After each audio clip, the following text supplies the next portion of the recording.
Hello my dear students and welcome to Crack It Up by Excellence Academy. അപ്പോൾ ഇന്ന് നമ്മൾ ഇവിടെ start ചെയ്യാൻ പോകുന്ന ന്യൂ കോഴ്സ് ആണ് The Lateral Entry Test അല്ലെങ്കിൽ commonly called as the LET exam എന്ന് പറയുന്നത്.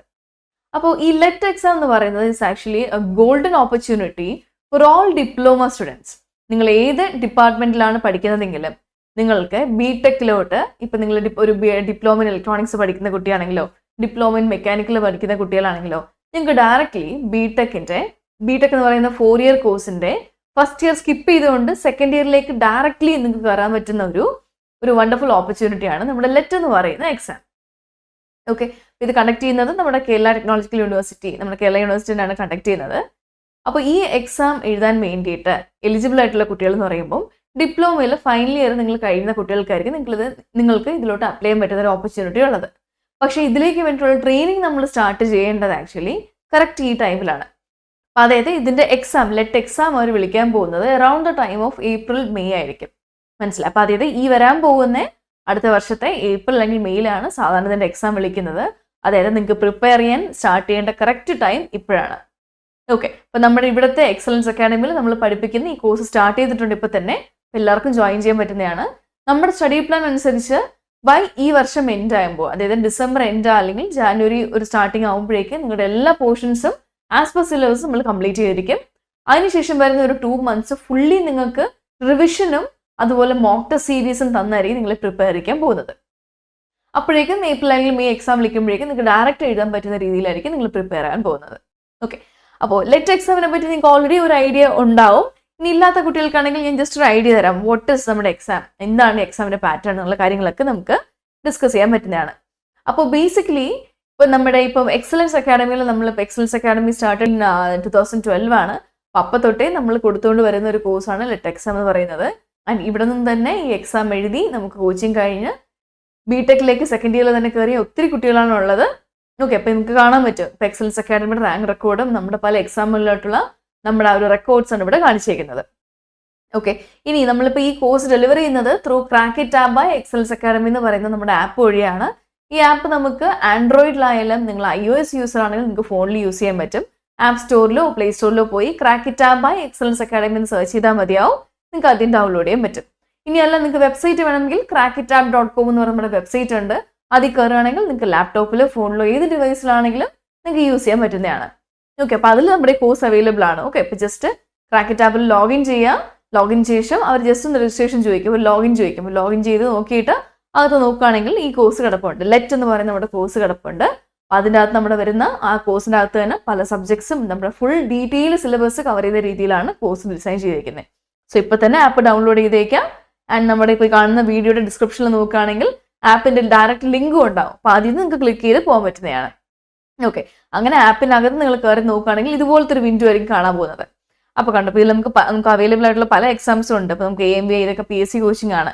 പിന്നെ നമുക്ക് ഗേറ്റ് എക്സാംസ് വിളിക്കുന്നതിന് അതിൻ്റെ കോച്ചിങ് നമ്മൾ കൊടുക്കുന്നുണ്ട്. പിന്നെ അതുപോലെ തന്നെ നമുക്ക് ലാറ്ററൽ എൻട്രി നമ്മുടെ എക്സാം, ഇതാണ് നിങ്ങളുടെ കോഴ്സ് എന്ന് പറയുന്നത്. അപ്പോൾ ആപ്പ് ലോഗിൻ ചെയ്തിട്ട് നോക്കുമ്പോഴേക്കും ലെറ്റ് എന്ന് പറയുന്നത് ഇതാണ് നിങ്ങളുടെ കോഴ്സ് എന്ന് പറയുന്നത്. ഓക്കെ, അപ്പോൾ ഇതിൽ കയറുമ്പോഴേക്കും നിങ്ങൾക്ക് ബാക്കി ഡീറ്റെയിൽ ആയിട്ട് ക്ലാസ്സസ് എല്ലാം കാണാൻ പറ്റും. ഇനി ലെറ്റിൻ്റെ എന്ന് പറയുന്ന നമ്മുടെ എക്സാമിൻ്റെ പാറ്റേൺ എന്ന് പറയുന്നത് ബേസിക്കലി ഈ എക്സാം നിങ്ങൾ വിചാരിക്കും പോലെ ഒരു ഡിസ്ക്രിപ്റ്റീവ് കൈൻഡ് ഓഫ് എക്സാം അല്ല. ഇത് വളരെ ഇമ്പോർട്ടൻ്റ് ആണ്. ഇതൊരു OMR ബേസ്ഡ് എക്സാം ആണ്. അതായത് നിങ്ങൾക്ക് വരാൻ പോകുന്ന ക്വസ്റ്റ്യൻസ് എല്ലാം എങ്ങനെയാണ്, നമുക്ക് പ്രീവിയസ് ക്വസ്റ്റ്യൻ നോക്കുകയാണെങ്കിൽ ജസ്റ്റ് സാമ്പിൾസ് കാണിച്ചു തന്നേക്കാം. ഓക്കെ, സാമ്പിൾസ് നോക്കണം. കണ്ടോ, ഇതൊക്കെയാണ് ഇവിടെ ഇങ്ങനെയായിരിക്കും ചോദിക്കുന്നത്. അതായത് ഒരു ക്വസ്റ്റ്യൻ തരും. ഓംസ് ലോ എന്ന് പറയുന്നത് സ്റ്റേറ്റ്സ് ദാറ്റ് ഓപ്ഷൻ ABCD കാണും. Voltage is inversely relation proportional to current. Current is directly proportional to resistance. Voltage is directly proportional to current. Power is directly proportional to voltage. അപ്പം നമുക്ക് എന്ത് ചെയ്യേണ്ടി വരും? ഇതിൽ ഏതെങ്കിലും ഒരു ഓപ്ഷൻ നമ്മൾ കറക്റ്റ് ആയിട്ടുള്ളത് ചൂസ് ചെയ്യേണ്ടി വരും. ഓക്കെ, അപ്പൊ അതുപോലെ ഇത് വേറെ ക്വസ്റ്റ്യൻ കണ്ടോ, ഇങ്ങനെയൊക്കെ ആയിരിക്കും വരുന്നത്. ഇന്ന സീരീസ് സർക്യൂട്ട് കറണ്ട് എന്താണ് 4 ഓപ്ഷൻസ് കാണുമ്പോൾ നമ്മൾ ഇങ്ങനത്തെ ടൈപ്പ് ക്വസ്റ്റ്യൻസ് നമ്മൾ OMR ക്വസ്റ്റ്യൻ എന്നോ അല്ലെങ്കിൽ objective based questions, objective type questions എന്നൊക്കെ പറയുന്നത്. മനസ്സിലായി? അപ്പൊ ഇങ്ങനത്തെ ക്വസ്റ്റ്യൻസ് ആണ് നമുക്ക് എല്ലാം എന്ത് ചെയ്യേണ്ടത്. ഇതൊക്കെ നിങ്ങൾക്ക് കഴിഞ്ഞ വർഷം ചോദിച്ചിട്ടുള്ള ക്വസ്റ്റ്യൻസ് ആണ് കേട്ടോ. ഇതെല്ലാം നമ്മൾ ഡിസ്കസ് ചെയ്യുകയും ഇനി അപ്കമിങ് വരുന്ന ലെക്ചേഴ്സ് നമ്മൾ ഡിസ്കസ് ചെയ്യുന്നതായിരിക്കും. ഇതിന് മുന്നേ കുറച്ച് കാര്യങ്ങൾ പഠിക്കണം. ഓക്കെ, ഇങ്ങനെയാണ് വരുന്നത്. So it is basically OMR based exam ആണ്. ക്വസ്റ്റ്യൻ വരുന്നത് ഒബ്ജക്റ്റീവ് ടൈപ്പ് ആണ്, മൾട്ടിപ്പിൾ ചോയ്സ് ആയിട്ടായിരിക്കും വരുന്നത്. ഇനി പരീക്ഷ എന്ന് പറയുന്നത് 2 മണിക്കൂർ എക്സാമാണ് നിങ്ങൾക്ക് വരുന്നത്. ഈ 2 മാർക്കിൽ നിങ്ങൾ ഇപ്പോൾ എഴുതുന്നത് 120 ക്വസ്റ്റ്യൻസ് ആണ് വരുന്നത് കേട്ടോ. നമുക്ക് ടോട്ടൽ നമ്പർ ഓഫ് ക്വസ്റ്റ്യൻസ് എന്ന് പറയുന്നത് 120 ആണ്. ഓക്കെ, 120 ക്വസ്റ്റ്യൻ ആയിരിക്കും വരുന്നത്. ആൻഡ് നിങ്ങൾക്ക് അറ്റംപ്റ്റ് ചെയ്യേണ്ട ടൈം എന്ന് പറയുന്നതും 2 hours ആണ്. ദാറ്റ് ഈസ് എന്താണ് 120 minutes ആണ്. അതായത് 120 മിനിറ്റിൽ നിങ്ങൾക്ക് 120 ക്വസ്റ്റ്യൻ അറ്റംപ്റ്റ് ചെയ്യണമെങ്കിൽ 1 മിനിറ്റ് ഇസ് ഇക്വലൻ ടു ഒരു ക്വസ്റ്റ്യൻ അറ്റംപ്റ്റ് ചെയ്യാനാണ്. മനസ്സിലായോ? ഒരു ക്വസ്റ്റ്യൻ അറ്റംപ്റ്റ് ചെയ്യാൻ നിങ്ങൾക്ക് സമയത്തിനാണെങ്കിൽ 1 മിനിറ്റ് അതിനുള്ളിൽ കംപ്ലീറ്റ് ചെയ്താലേ ഈ 120 ക്വസ്റ്റ്യൻ നിങ്ങൾക്ക് 120 മിനിറ്റിനുള്ളിൽ കംപ്ലീറ്റ് ചെയ്ത് തീർക്കാൻ പറ്റുള്ളൂ. ആൻഡ് നമുക്ക് ഇവിടെ നെഗറ്റീവ് മാർക്കിംഗ് ഇല്ല. നിങ്ങൾക്ക് ഭയങ്കര ഒരു അഡ്വാൻറ്റേജ് ആണ്. മനസ്സിലായോ? നിങ്ങളിപ്പോൾ ആൻസർ എഴുതി തെറ്റിപ്പോയെങ്കിൽ പോലും അവർ നെഗറ്റീവ് മാർക്ക് എന്ന് പറയുന്ന സ്കീമില്ല. അപ്പൊ അതുകൊണ്ട് നമുക്ക് കറക്റ്റ് ആയിട്ട് ആൻസർ ചെയ്യാൻ വേണ്ടിയുള്ള ആപ്റ്റ് ആയിട്ടുള്ള ടൈം നിങ്ങൾക്ക് ഉണ്ടാവും. അപ്പൊ ജസ്റ്റ് ഇനിയിപ്പോൾ നമ്മൾ ലെറ്റിന്റെ എക്സാം പാറ്റേൺ നോക്കിയാൽ ഇതാണ് നിങ്ങളുടെ സിലബസ് വരുന്നത് കേട്ടോ. നമുക്ക് വരുന്ന ഫസ്റ്റ് സബ്ജക്റ്റ് ആണ് basics of civil and mechanical engineering. അത് 30 മാർക്കിനാണ് ചോദിക്കുന്നത്. രണ്ടാമത് basics of electrical and electronics engineering 30 mark. Programming in C subject അത് പ്രോഗ്രാമിംഗ് ആണ്, അത് കോഡിംഗ് ആണ് നിങ്ങൾക്ക് ചെയ്യേണ്ടത്, അത് 15 മാർക്ക്. നാലാമത്തത് എഞ്ചിനീയറിംഗ് മെക്കാനിക്സ് 15 മാർക്ക്. മാത്സ് പഠിക്കാനുണ്ട്, മാത്സ് നിങ്ങൾക്ക് 20 മാർക്ക്. പിന്നെ ബേസിക് ഇംഗ്ലീഷ്, ഒത്തിരി ഒന്നും അഡ്വാൻസ് ഉള്ള ബേസിക് ആയിട്ടുള്ള ഇംഗ്ലീഷ് 10 മാർക്കിന് ചോദിച്ചിട്ടുണ്ട്. അങ്ങനെയാണ് ടോട്ടൽ 120 മാർക്കിന്റെ ക്വസ്റ്റ്യൻസ് വരുന്നത്. ഓക്കെ, അപ്പൊ ഇതിൽ ഇപ്പം നമുക്ക് ടോട്ടൽ കാണാൻ പറ്റില്ല എത്ര സബ്ജക്ട്സ് ഉള്ളത്. 6 സബ്ജക്ട്. ഈ 6 സബ്ജക്റ്റ് ആണ് നിങ്ങൾക്ക് മെയിൻ ആയിട്ട് ലെറ്റിന് പഠിക്കാനുള്ളത്. അപ്പൊ നിങ്ങൾ നമ്മുടെ ആപ്പ് ഡൗൺലോഡ് ചെയ്തിട്ട് ക്രാക്കറ്റ് ആപ്പ് ഡൗൺലോഡ് ചെയ്തിട്ട് ലെറ്റിന്റെ കോഴ്സ് നോക്കുകയാണെങ്കിലും ഈ 6 സബ്ജക്ട്സ് ആയിട്ട് നിങ്ങൾക്ക് കാണാൻ പറ്റും. ഓക്കെ, അപ്പൊ ഓരോന്നിലും ഈ മാർക്ക് ഡിസ്ട്രിബ്യൂഷൻ എല്ലാം കൊടുത്തിട്ടുണ്ട്. അപ്പൊ അതിൽ ഓരോ സബ്ജക്ട് ബൈ സബ്ജക്റ്റ് ആയിട്ടാണ് നമ്മൾ പഠിക്കേണ്ടത്. നമ്മളപ്പോൾ അങ്ങനെയാണ് ക്ലാസ് എടുക്കുന്നത്. മനസ്സിലായോ? അതായത് ഫോൾഡിന്റെ അകത്ത് അതായത് സബ്ജക്ട്സിന്റെ ഡീറ്റെയിൽഡ് ക്ലാസ്സസ് ലെക്ചേഴ്സ് വരുന്നതായിരിക്കും. അപ്പൊ ഇനി നമ്മുടെ ഒരു എക്സ്പാൻഡഡ് വ്യൂ ഓഫ് സിലബസ് നോക്കുകയാണെങ്കിൽ കണ്ടോ, ഫസ്റ്റ് സബ്ജക്ട് എന്താണ് basics of civil and mechanical engineering 30 മാർക്കിനാണ് ചോദിക്കുന്നത്. നിങ്ങൾ മനസ്സിലാക്കേണ്ട ഒരു കാര്യം, ഈ 6 സബ്ജക്റ്റും ബിടെക് എന്ന് പറയുന്ന കോഴ്സിനെ സംബന്ധിച്ച് ആ കുട്ടികൾ ഫസ്റ്റ് ഇയറിൽ പഠിക്കുന്നതാണ്. ഫസ്റ്റ് ഇയർ എന്ന് പറയുമ്പോൾ 2 സെമസ്റ്റർ വരും. ആ 2 സെമസ്റ്റേഴ്സിലായിട്ട് കവർ ചെയ്യുന്ന കുറച്ച് ഇമ്പോർട്ടൻറ്റ് സബ്ജക്ട്സ് ആണ് ഈ കൊടുത്തേക്കുന്നത്. എല്ലാ സബ്ജക്ട്സിലും വരുന്നില്ല, കാരണം അവരെ സംബന്ധിച്ച് അവർക്ക് ഗ്രാഫിക്സ് വരുന്നുണ്ട്. മനസ്സിലായി? അതുപോലെ ഫിസിക്സോ കെമിസ്ട്രി ഒക്കെ ഡീറ്റെയിൽ ആയിട്ടൊക്കെ വരുന്നുണ്ട്. നിങ്ങൾക്ക് അത്രയും ഡെപ്തിൽ പോകുന്നില്ല, പക്ഷേ ഒരുവിധം എല്ലാ ഡിപ്പാർട്ട്മെന്റ്, നിങ്ങളിപ്പം ഡിപ്ലോമ ഇൻ ഏത് ഡിപ്പാർട്ട്മെന്റ് ആണെങ്കിലും നിങ്ങൾ എഴുതാൻ പോകുന്ന കോമൺ എക്സാം ആണ്. അതുകൊണ്ട് തന്നെ 5 മെയിൻ ഡിപ്പാർട്ട്മെന്റ്സിന്റെയും മെയിൻ സബ്ജക്ട്സ് എല്ലാം ഇതിൻ്റെ അവർ കൊണ്ടുവന്നിട്ടുണ്ട്. അപ്പോൾ ആദ്യം നമ്മുടെ basics of civil and mechanical engineering നോക്കുകയാണെങ്കിൽ ബേസിക്സ് ഓഫ് സിവിൽ എഞ്ചിനീയറിംഗിന്റെ സബ്ജക്ട്സ് നമുക്കുണ്ട് കണ്ടോ. ഇതിൽ മോഡ്യൂൾ 1, 2, 3 അതുപോലെ 6 മോഡ്യൂൾസ് ഉള്ള ഈ ഒരു basics of civil and mechanical എഞ്ചിനീയറിംഗിന്റെ അകത്ത് നമുക്ക് 6 മോഡ്യൂൾസ് ആയിട്ടാണ് പഠിക്കാനുള്ളത്. അതിൽ ആദ്യത്തെ 3 മോഡ്യൂൾ എന്ന് പറയുന്നത് കണ്ടോ, ഇത് മോഡ്യൂൾ 1, 2, 3 ഇത് 3 ബേസിക് സിവിൽ എഞ്ചിനീയറിംഗും പിന്നെ ഉള്ള മെയിൻ 3 മോഡ്യൂൾസ് ആയ മോഡ്യൂൾ 4, 5, 6 മെക്കാനിക്കൽ എഞ്ചിനീയറിംഗും ആണ് നിങ്ങൾ പഠിക്കുന്നത്. ഓക്കെ, പിന്നെ അടുത്ത സബ്ജക്റ്റ് ആയ basics of electrical and electronics എഞ്ചിനീയറിംഗിൽ അത് 30 മാർക്കാണ്. അതിൽ ആദ്യത്തെ 3 മോഡ്യൂളും നമ്മുടെ ബേസിക്സ് ഓഫ് ഇലക്ട്രിക്കലും പിന്നെയുള്ള 3, 4, 5, 6 modules basics of electronics engineering നിങ്ങൾ പഠിക്കുന്നുണ്ട്. ഓക്കെ, അപ്പൊ അങ്ങനെ ഈ 2 സബ്ജക്ട് മാത്രം പഠിച്ചാൽ തന്നെ നിങ്ങൾക്ക് 60 മാർക്ക് ഇപ്പൊ തന്നെ സെക്യൂർ ആയി കഴിഞ്ഞു. പിന്നെ നിങ്ങൾ പഠിക്കുന്ന അടുത്ത 3ാമത്തെ സബ്ജക്ട് പ്രോഗ്രാമിംഗ് ഇൻ സി എന്ന് പറയും. അപ്പൊ നിങ്ങൾ ഡിപ്ലോമയിൽ ചിലപ്പോൾ നിങ്ങൾ പഠിച്ചിട്ടുണ്ടാവും, ചിലപ്പോൾ പഠിച്ചിട്ടുണ്ടാവില്ല. പക്ഷെ ഡിപ്ലോമയിൽ എന്ന് പറയുമ്പോൾ കുറച്ചും കൂടെ ബേസിക് ലെവലായിരിക്കും അത് നിങ്ങൾക്ക് പഠിക്കാനുള്ളത്. പക്ഷെ ഇവിടെ എന്ന് പറയുമ്പോൾ നമുക്ക് കുറച്ചും കൂടെ, ഈവൻ ഇഫ് അവർ തന്നിരിക്കുന്ന ഒരു ക്വസ്റ്റ്യൻ എന്ന് പറയുന്നത് ഒബ്ജക്റ്റീവ് ബേസ്ഡ് ക്വസ്റ്റ്യൻ ആണെങ്കിൽ പോലും നമുക്ക് ചെറിയ രീതിയിലുള്ള കോഡിംഗ് കൂടെ അറിഞ്ഞിരിക്കേണ്ട സബ്ജക്റ്റ് ആണ്. മനസ്സിലായി? അപ്പൊ അതാണ് നമ്മൾ ഇവിടെ പഠിപ്പിക്കാൻ പോകുന്നത്. That is about programming in C ആണ്. 15 മാർക്കാണ്. അതുപോലെ മെയിൻലി സീന അഗെയിൻ അതിൽ മോഡ്യൂൾ 1, 2, 3, 4, 5 ആണ് 5 മെയിൻ മോഡ്യൂൾസ് ആയിട്ടാണ് അതിലും കൊടുത്തേക്കുന്നത്. അപ്പോൾ ഒരുവിധം പ്രോഗ്രാമിംഗ് സിയിലുള്ള എല്ലാ കണ്ടന്റ്സും കവർ ചെയ്ത് തന്നെ വരുന്നുണ്ട്. 2 സബ്ജക്റ്റ് തന്നെയാണ്.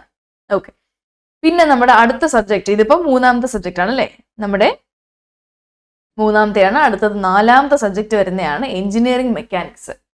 അപ്പൊ ഇത് നിങ്ങൾ പുതിയതായിട്ട് പഠിക്കുന്ന ഒരു സബ്ജക്റ്റ് ആയിരിക്കും. കാരണം ബിടെക്കിലെ കുട്ടികളെ സംബന്ധിച്ച് തന്നെ +1, +2 നിങ്ങൾ പഠിക്കുന്നില്ല. ബിടെക് ഫസ്റ്റ് ഇയർ വരുമ്പോൾ നമ്മൾ ന്യൂ ആയിട്ട് പഠിക്കുന്ന ഒരു സബ്ജക്റ്റ് ആണ് മെക്കാനിക്സ്.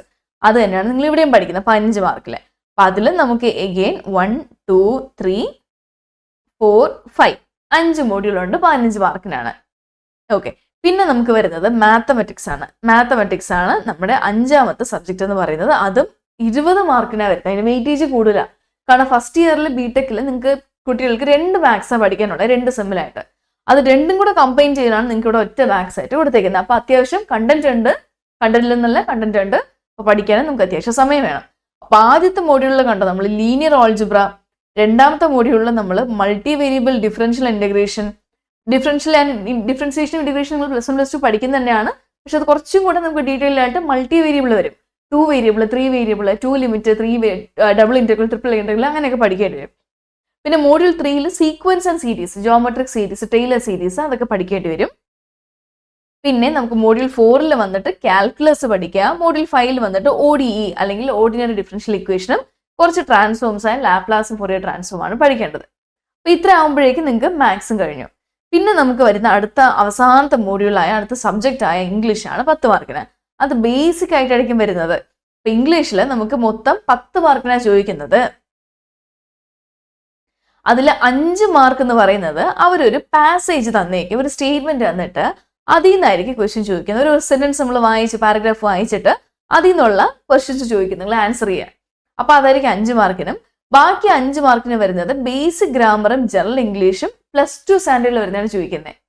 അത് നമുക്ക് എന്തായാലും ഇപ്പൊ സെക്യൂർ ചെയ്യാൻ പറ്റുന്ന ഒരു മാർക്കാണ് 10 മാർക്ക്. ഓക്കെ, കുറച്ച് ബേസിക് കാര്യങ്ങൾ നമ്മൾ അറിഞ്ഞിരുന്നാൽ മതി, നമുക്ക് ഈ മാർക്ക് ഈസി ആയിട്ട് സെക്യൂർ ചെയ്യാൻ പറ്റും. അപ്പൊ ഇത്രേ വരുന്നത്. ഓക്കെ, ഞാൻ ഇവിടെ നിങ്ങൾക്ക് വേണ്ടി പഠിപ്പിക്കാൻ പോകുന്ന സബ്ജക്ട് എന്ന് പറയുന്നത് is the basics of electrical and electronics engineering ആണ്. അപ്പൊ ഈ സിലബസിനെ സംബന്ധിച്ച് ഞാൻ പറഞ്ഞില്ല, ഇപ്പൊ ആദ്യത്തെ നമ്മുടെ 3 മോഡ്യൂൾ എന്ന് പറയുന്നത്, ഈ 3 മോഡ്യൂളും ഇലക്ട്രിക്കൽ എഞ്ചിനീയറിംഗും പിന്നെ ഉള്ള 3 മോഡ്യൂളും നമ്മൾ ഇലക്ട്രോണിക്സ് എഞ്ചിനീയറിംഗ് ആയിരിക്കും പഠിക്കുന്നത്. അപ്പൊ ഈ സബ്ജക്ട് ഇതിനെപ്പറ്റി പറയുകയാണെങ്കിൽ ഇലക്ട്രിക്കൽ എഞ്ചിനീയറിംഗ് പാർട്ട് എന്ന് പറയുമ്പോൾ അതിൽ കൂടുതൽ ചോദിക്കാൻ പോകുന്നത് ന്യൂമറിക്കൽ ഓറിയന്റഡ് ക്വസ്റ്റ്യൻസ് ആവാം. മനസ്സിലായോ? ചെറിയ ചെറിയ ന്യൂമറിക്കൽസ് തന്നിട്ട് ചെയ്യാൻ പറ്റുന്ന ക്വസ്റ്റ്യൻസ് ആയിരിക്കും വരുന്നത്. ആൻഡ് ഇലക്ട്രോണിക്സ് എഞ്ചിനീയറിംഗ് ഈ പാർട്ടിനെ സംബന്ധിച്ച് അവർ ചോദിക്കാൻ പോകുന്നത് കുറച്ചുകൂടി തിയറിറ്റിക്കൽ സ്റ്റെപ്സ് ആയിരിക്കും. മനസ്സിലായോ? ഇപ്പൊ ഞാൻ ആദ്യം നിങ്ങൾക്ക് ഒരു എക്സാമ്പിൾ കാണിച്ചു തന്നില്ലേ? അപ്പൊ അതൊക്കെ വരുന്നത് ഈ കാറ്റഗറിയിൽ നമുക്ക് ഇൻക്ലൂഡ് ചെയ്യാൻ പറ്റുന്നതാണ്. മോഡ്യൂൾ 1 നിന്നും അത് ചോദിക്കാൻ പറ്റുന്നതാണ്. കാരണം രണ്ടും ഇലക്ട്രിക്കൽ ഇലക്ട്രോണിക്സും like 2 sides of a single coin ആണ്. അപ്പൊ രണ്ടും സിമിലർ ടേംസ് തന്നെയാണ്. ഓക്കെ, അപ്പൊ ഇത്രയാണ് വരുന്നത്. അപ്പൊ അതിൽ നമ്മൾ ഇപ്പൊ സ്റ്റാർട്ട് ചെയ്യാൻ പോകുന്നത് വിത്ത് ദ മോഡ്യൂൾ 1 ആണ്. മനസ്സിലായോ? നമുക്ക് ഈ ഓർഡറിൽ തന്നെ ഞാൻ പഠിപ്പിക്കും. മോഡ്യൂൾ 1, 2, 3 കഴിഞ്ഞിട്ട് 4, 5, 6 ഓർഡറിലായിരിക്കും നമ്മൾ പഠിക്കുന്നത്. ഓക്കെ, പിന്നെ നമുക്ക് എക്സാമിന്റെ ഒരു 2 വീക്സ് മുന്നേ, ഒരാഴ്ച മുന്നേ നമുക്ക് ഇരുന്ന് പഠിച്ചു തീർക്കാൻ പറ്റുന്ന സിലബസ് അല്ല. നമ്മൾ ആദ്യമേ മനസ്സിലാക്കി വെച്ചേക്കുക. അപ്പൊ ഇതിന് ആപ്റ്റായിട്ട് നിങ്ങൾക്ക് പഠിക്കാൻ വേണ്ടി മിനിമം നിങ്ങൾക്കൊരു 7 മന്ത്സ് വേണം. മനസ്സിലായി? 7 മാസം നമുക്ക് കറക്റ്റ് വേണം. ഓക്കെ, അപ്പൊ അതുകൊണ്ട് തന്നെ 7 അല്ലെങ്കിൽ മിനിമം ഒരു 6 നമ്മൾ കണ്ടിന്യൂസ്ലി പഠിക്കാൻ നോക്കണമെങ്കിൽ 6 മന്ത്സ് വേണം. കാരണം 6 സബ്ജക്റ്റാണ്. ഇപ്പൊ ഇംഗ്ലീഷ് നിങ്ങൾ ഒരു മെയിൻ തിങ് ആയിട്ട് കൂട്ടിയില്ലെങ്കിൽ പോലും 5 സബ്ജക്റ്റ് വരുന്നുണ്ട്. മനസ്സിലായി? 5 സബ്ജക്റ്റ് പഠിക്കാൻ വേണ്ടി നമ്മൾ 6 മന്ത്സ് ആയിട്ട് കൂട്ടിയാൽ മതി. ഓക്കെ, ആ രീതിയിലാണ് നമ്മൾ സ്റ്റഡി ഒരു പ്ലാൻ ഉണ്ടാക്കി മുന്നോട്ട് പോകേണ്ടത്. അപ്പൊ ഇപ്പൊ നമ്മൾ സ്റ്റാർട്ട് ചെയ്യാൻ പോകുന്നത് ഈ മോഡ്യൂൾ 1 വെച്ചിട്ടാ. അപ്പൊ മോഡ്യൂൾ 1 നോക്കുകയാണെങ്കിൽ നമ്മുടെ ഡീറ്റെയിൽ സിലബസ് എന്ന് പറയുന്നത് ഫസ്റ്റ് നമ്മൾ elementary concepts of electric circuits, അതായത് ബേസിക്കലി ഒരു ഇലക്ട്രിക് സർക്യൂട്ട് എന്താണെന്ന് നമുക്ക് പഠിക്കണം. അത് പഠിച്ച ശേഷം നമ്മൾ ഇപ്പോൾ ഒരു സർക്യൂട്ട് എന്താണെന്ന് ആദ്യം പഠിക്കണം. ആ സർക്യൂട്ടിനകത്ത് വരുന്ന എലമെന്റ്സ്, റെസിസ്റ്റർ, കപ്പാസിറ്റർ, ഇൻഡക്ടർ, ഇതൊക്കെ എന്താണെന്ന് പഠിക്കണം. പിന്നെ എന്താണ് DC ആൻഡ് AC കറണ്ട് എന്ന് പഠിക്കണം. അത്രയും പഠിച്ചാൽ പിന്നെ നമുക്ക് ഓംസിലോ എന്താണെന്ന് പറയാൻ പറ്റും. പിന്നെ ഒരു ഇമ്പോർട്ടൻറ്റ് സ്റ്റഫാണ് കപ്പാസിറ്ററിലും ഇൻഡക്ടറിലും ഒക്കെ സ്റ്റോർ ചെയ്യുന്ന എനർജിയുടെ ഇക്വേഷനൊക്കെ ഇമ്പോർട്ടൻ്റ് ആണ്. പിന്നെ നമുക്ക് ഒരു സർക്യൂട്ട് തന്നാൽ ആ സർക്യൂട്ട് പല രൂപത്തിൽ തന്നേക്കും. ചില സർക്യൂട്ട് നമ്മൾ സ്റ്റാർ സർക്യൂട്ട് എന്ന് പറയും, ചില ഡെൽറ്റ നെറ്റ്വർക്ക് സർക്യൂട്ട് എന്ന് പറയും. ഇതിന് അങ്ങോട്ടും ഇങ്ങോട്ടും ചെയ്യുന്ന കൺവേർഷൻ വളരെ ഇമ്പോർട്ടൻ്റ് ആണ്. ഓക്കെ, ഈ ഫസ്റ്റ് മോഡ്യൂളിനെ സംബന്ധിച്ചവർക്ക് ഏറ്റവും കൂടുതൽ ചോദിക്കാൻ പറ്റുന്നത് കുഞ്ഞു കുഞ്ഞു ന്യൂമറിക്കലാണ്. ഓക്കെ, പിന്നെ നമുക്ക് നോഡ് റെപ്രസെൻറ്റേഷനും അതുപോലെ മെഷ് റെപ്രസെൻറ്റേഷനും വെച്ചിട്ട് സർക്യൂട്ട് സോൾവ് ചെയ്യാൻ വേണ്ടിയുള്ള ക്വസ്റ്റ്യൻസ് വരും. ഓക്കെ, ബേസിക്കലി നോക്കുകയാണെങ്കിൽ നമുക്കിത് എല്ലാം ഇപ്പൊ ഏത് സിലബസ് ആണെങ്കിലും എല്ലാം ഒബ്ജക്റ്റ് ഓറിയന്റഡ് ക്വസ്റ്റ്യൻസ് ആണ് വരുന്നത്. അപ്പൊ അതുകൊണ്ട് ഇതങ്ങനെ ഒത്തിരി ബുദ്ധിമുട്ടായിട്ടുള്ളൊരു എക്സാം അല്ല. കാരണം ഇത് common for all diploma students ആണ്. അപ്പൊ അതുകൊണ്ട് ആ ലെവലിലേ വരത്തുള്ളൂ. ഒത്തിരി അങ്ങനെ നിങ്ങൾ ഡെപ്തിൽ പഠിക്കേണ്ട ആവശ്യമില്ല. അപ്പൊ നിങ്ങൾക്ക് ആവശ്യമുള്ള രീതിയിൽ ആ കറക്റ്റ് ആയിട്ടുള്ള രീതി മാത്രമേ നമ്മളിവിടെ പഠിപ്പിക്കത്തുള്ളൂ. നിങ്ങൾക്ക് എങ്ങനെ ആയാലും ഒരു നല്ലൊരു സ്കോർ 120ൽ നല്ലൊരു സ്കോർ കിട്ടുന്ന രീതിയിലായിരിക്കും ഇവിടുത്തെ ട്രെയിനിങ്ങും വരുന്നത്. ഓക്കെ, അതുകൊണ്ട് ഒട്ടും പേടിക്കേണ്ട. The main thing about this exam എന്ന് പറയുന്നത് സിലബസ് കവറേജ് ആണ്. A to Z വരെ ഈ 6 സബ്ജക്റ്റും ഒന്നും വിടാണ്ട് നിങ്ങൾ പഠിക്കുകയാണെങ്കിൽ പോലും നിങ്ങൾക്ക് നല്ല രീതിയിൽ സ്കോർ ചെയ്ത് നിങ്ങൾ ഉദ്ദേശിക്കുന്ന നല്ലൊരു കോളേജ്, ഇപ്പോൾ കോളേജ് ഓഫ് എഞ്ചിനീയറിംഗോ നമ്മുടെ പാട്ടനിലോ എവിടെയാണെങ്കിലും നിങ്ങൾ ഉദ്ദേശിക്കുന്ന ബെസ്റ്റ് കോളേജിൽ തന്നെ നിങ്ങൾക്ക് അഡ്മിഷൻ കിട്ടും ബിടെക്കിന് വേണ്ടി. ഓക്കെ, അപ്പോൾ അതാണ് നമ്മളിവിടെ സ്റ്റാർട്ട് ചെയ്യാൻ പോകുന്നത്. മനസ്സിലായോ? അപ്പോൾ മോഡ്യൂൾ 1 നമുക്ക് സ്റ്റാർട്ട് ചെയ്യാം സെയിങ് ദിസ്. ഓക്കെ, അപ്പോൾ DC ഇലക്ട്രിക്കൽ സർക്യൂട്ട് എന്ന് പറയുന്ന കോൺസെപ്റ്റ് പഠിക്കും മുന്നേ നമ്മൾ എന്താ അറിയേണ്ടത്? എന്താണ് AC എന്നും അതുപോലെ എന്താണ് DC എന്നും നമ്മൾ അറിയണം. എന്താണ് AC, എന്താണ് DC? What is AC and what is DC? ഇപ്പം നമുക്ക് പറയാം, നമ്മളിപ്പോൾ യൂസ് ചെയ്യുന്ന എന്താണ്? ഫോൺ ഉണ്ട് അല്ലേ? നമ്മുടെ ഫോൺ ഉണ്ട്, അല്ലെങ്കിൽ ലാപ്ടോപ്പ് ഉണ്ട്. ഇതൊക്കെ നമ്മുടെ വീടുകളിൽ യൂസ് ചെയ്യുന്ന ഇലക്ട്രോണിക് ഇക്വിപ്മെന്റ്സ് ആണ്, അല്ലെങ്കിൽ ഡിവൈസസ് ആണ് അല്ലേ? അപ്പോൾ നമ്മൾ ഫോൺ തന്നെ എടുത്തോട്ടെ. ഫോൺ ചാർജ് ചെയ്യാൻ വേണ്ടി വി ഹാവ് ഒരു അഡാപ്റ്റർ ആണ് ഇല്ലേ. അപ്പൊ അഡാപ്റ്റർ നമ്മൾ വീട്ടിൽ നമ്മുടെ ഒരു ഇലക്ട്രിക്കൽ സോക്കറ്റിലോട്ട് കണക്ട് ചെയ്യുമ്പോഴേക്കും ഫോൺ ചാർജ് ആവുന്നുണ്ട്. ഇതാണ് നമുക്ക് അറിയാവുന്നത്. നിങ്ങൾക്ക് എത്ര പേർക്ക് അറിയാം നമ്മുടെ ഈ ഇലക്ട്രിക്കൽ കേബിൾ ലൈൻ വഴി അല്ലെ, നമ്മുടെ വീടിനകത്തുള്ള ഇലക്ട്രിക്കൽ ലൈൻസ് വഴി വരുന്ന കറണ്ട് എന്ത് ഫോം ആണെന്നറിയോ? അത് AC ആവാം DC ആവാം. എന്തായിരിക്കും വരുന്നേ? Any idea? നമ്മുടെ പുറത്തിപ്പം എന്താണ്, നമ്മളിപ്പം കേരളത്തിൽ തന്നെ നമ്മുടെ ഇലക്ട്രിക്കൽ കറണ്ട് ഉണ്ടാക്കുന്ന ഏറ്റവും മോസ്റ്റ് സോഴ്സ് എന്താണെന്ന് അറിയോ നിങ്ങൾക്ക്? കേരളത്തിൽ തന്നെ നമ്മൾ ഒത്തിരി കേൾക്കുന്ന ഒരു ടേമാണ് മുല്ലപ്പെരിയാർ ഡാം അല്ലേ. അതുകൊണ്ട് തന്നെ കേരളത്തിലെ ഏറ്റവും നമ്മൾ ഇലക്ട്രിസിറ്റി പ്രൊഡ്യൂസ് ചെയ്യുന്ന ഒരു സോഴ്സ്, കോമൺ സോഴ്സ് എന്ന് പറയുന്നത് ഇസ് വയ വാട്ടർ ആണ്. ഓക്കെ, അപ്പം നമ്മുടെ ഡാംസിൽ നിന്ന് വരുന്ന വെള്ളം നമ്മൾ ടർബൈൻസിലോട്ട് വിടുന്നുണ്ട്. ടർബൈൻ ഈ വരുന്ന വെള്ളം കാരണം കറങ്ങി അതിൽ നിന്ന് ഇലക്ട്രിസിറ്റി പ്രൊഡ്യൂസ് ചെയ്യുന്നുണ്ട്. ഇത് പ്രൊഡ്യൂസ് ചെയ്ത് നമ്മുടെ KCB എന്ത് ചെയ്യുന്നുണ്ട്? KCB ഈ ഇലക്ട്രിസിറ്റീനെ ത്രൂ നമ്മുടെ കേബിൾ ലൈൻസ് ആൻഡ് ട്രാൻസ്ഫോമേഴ്സ് വഴി നമ്മുടെ വീടുകളിലേക്ക് എത്തിക്കുന്നുണ്ട്. പക്ഷെ ഈ വരുന്ന കറണ്ട് എന്ന് പറയുന്നത് ഈസ് ഓഫ് ഓൾട്ടർനേറ്റിംഗ് കറണ്ട് ഫോമാണ്. നമ്മൾ അതിനെയാണ് ഓൾട്ടർനേറ്റിംഗ് കറണ്ട് എന്ന് പറയുന്നത്, അല്ലെങ്കിൽ കോൾഡ് ആസ് AC എന്ന് പറയും. അപ്പൊ നമ്മുടെ വീടുകളിലേക്ക് ഇലക്ട്രിക് ലൈൻസിൽ വരുന്ന എടുക്കുന്ന സിഗ്നൽ എന്ത് ഫോമിലാണ്? AC ഫോമിലാണ്. ഓക്കെ, അപ്പോൾ ഓൾട്ടർനേറ്റിംഗ് കറണ്ട് ഉണ്ട്. അതല്ലാണ്ട് നമ്മുടെ ഇപ്പൊ ഈ ഫോണിലേക്ക് നമ്മൾ ഫോൺ ചാർജ് ചെയ്യാൻ വേണ്ടി നമ്മൾ അഡാപ്റ്റർ യൂസ് ചെയ്യുന്നു പറഞ്ഞല്ലേ. അപ്പോൾ ഈ അഡാപ്റ്ററിന്റെ ഇൻപുട്ട് സൈഡിലാണ് നമ്മൾ ഈ AC എന്ന് പറയുന്ന സിഗ്നൽ കൊടുക്കുന്നത്, ഇലക്ട്രിസിറ്റി ലൈൻ വഴി വരുന്നത്. അപ്പൊ നമ്മുടെ അഡാപ്റ്റർ എന്ത് ചെയ്യുമെന്ന് അറിയാവോ? അതിനെ കൺവേർട്ട് ചെയ്ത് ഡയറക്റ്റ് കറണ്ട് എന്ന് പറയുന്ന ടൈപ്പിലേക്ക് മാറ്റുന്നുണ്ട്. ഡയറക്റ്റ് കറണ്ട് അല്ലെങ്കിൽ DC നമ്മൾ പറയും. അതെന്തിനാണെന്നറിയോ? കാരണം നമുക്ക് അവൈലബിൾ ആയിട്ടുള്ള എല്ലാ ഇലക്ട്രോണിക് ഡിവൈസസും അക്സെപ്റ്റ് ചെയ്യുന്നത് DC കറണ്ട് ആവണം ആണ്. ആ രീതിയിലാണ് തന്നെ ഡിസൈൻ ചെയ്തിരിക്കുന്നത്. കാരണം ഓൾട്ടർനേറ്റിംഗ് കറണ്ട് എന്ന് പറയുന്നത് എപ്പോഴാണ് പേര് നിനക്ക് മനസ്സിലാവും, അത് ഓൾട്ടർനേറ്റിംഗ് ഫോമിലാണ്. എന്ന് വെച്ചാൽ ബേസിക്കലി അതൊരു സൈനസോഡൽ ഫോമിൽ ഇത് ഇങ്ങനെ പോകുന്ന ഒരു സിഗ്നലാണ് ഒരു AC സിഗ്നൽ എന്ന് പറയുന്നത്. അതുകൊണ്ട് തന്നെ ഭയങ്കര ഫ്ലക്ച്വേഷൻസ് ആണ്. പക്ഷെ നമ്മുടെ ഒരു ഇലക്ട്രോണിക് ഡിവൈസ് നമ്മൾ ഡിസൈൻ ചെയ്യുന്നത് അതിന് ഇൻപുട്ടിൽ നമ്മൾ പറയും, സപ്പോസ് എനിക്ക് അതിന് 2 വോൾട്ടേജ് കൊടുക്കാൻ പാടുള്ളൂ, 2 വോൾട്ട് ആൻഡ് സപ്പോസ് 3 ആംപിയർ, അങ്ങനെ എന്തെങ്കിലും റിലേഷൻഷിപ്പ് കാണും. അങ്ങനെ ഒരു ഇൻപുട്ട് സ്പെസിഫിക്കേഷനെ എൻ്റെ ഫോണിലേക്ക് കൊടുക്കാൻ പാടുള്ളൂ എന്നുണ്ടാവും. പക്ഷെ അങ്ങനെ കൊടുക്കുമ്പോഴേക്കും നമ്മുടെ AC സിഗ്നൽ ആണെങ്കിലോ ഇത് വേരിയിങ് ആയിരിക്കും. അപ്പം അങ്ങനെ വരുമ്പോൾ ഡിവൈസിനെ ഡാമേജ് ചെയ്യും. അങ്ങനെ ഡാമേജ് ചെയ്യാണ്ടിരിക്കാൻ വേണ്ടിയിട്ടാണ് ഞാനൊരു AC സിഗ്നലിന് വരുമ്പോൾ ഞാൻ എൻ്റെ ഫോൺ അഡാപ്റ്റർ എന്ത് ചെയ്യും, അതിനെ DC ആക്കി കൺവേർട്ട് ചെയ്താണ് ഫോണിനെ ചാർജ് ചെയ്യുന്നത്. മനസ്സിലായോ? ആൻഡ് ഓരോ കൺട്രീസും യൂസ് ചെയ്യുന്ന ഓൾട്ടർനേറ്റിംഗ് കറണ്ടിന് ഡിഫറെൻറ്റ് ഫ്രീക്വൻസീസ് ആയിരിക്കും. മനസ്സിലാവും? ഒരു ഓൾട്ടർനേറ്റീവ് കറണ്ട് എന്ന് പറയുമ്പോൾ അതിനൊരു മാഗ്നിറ്റ്യൂഡും ഉണ്ടാവും, അതിനൊരു ഫേസും ഉണ്ടാവും, അതിനൊരു ഇൻഡിപെൻഡൻറ്റ് ഫ്രീക്വൻസി ഉണ്ടാവും. മനസ്സിലായോ? ഓക്കെ, അതിലായിരിക്കും ചെയ്യുന്നത്.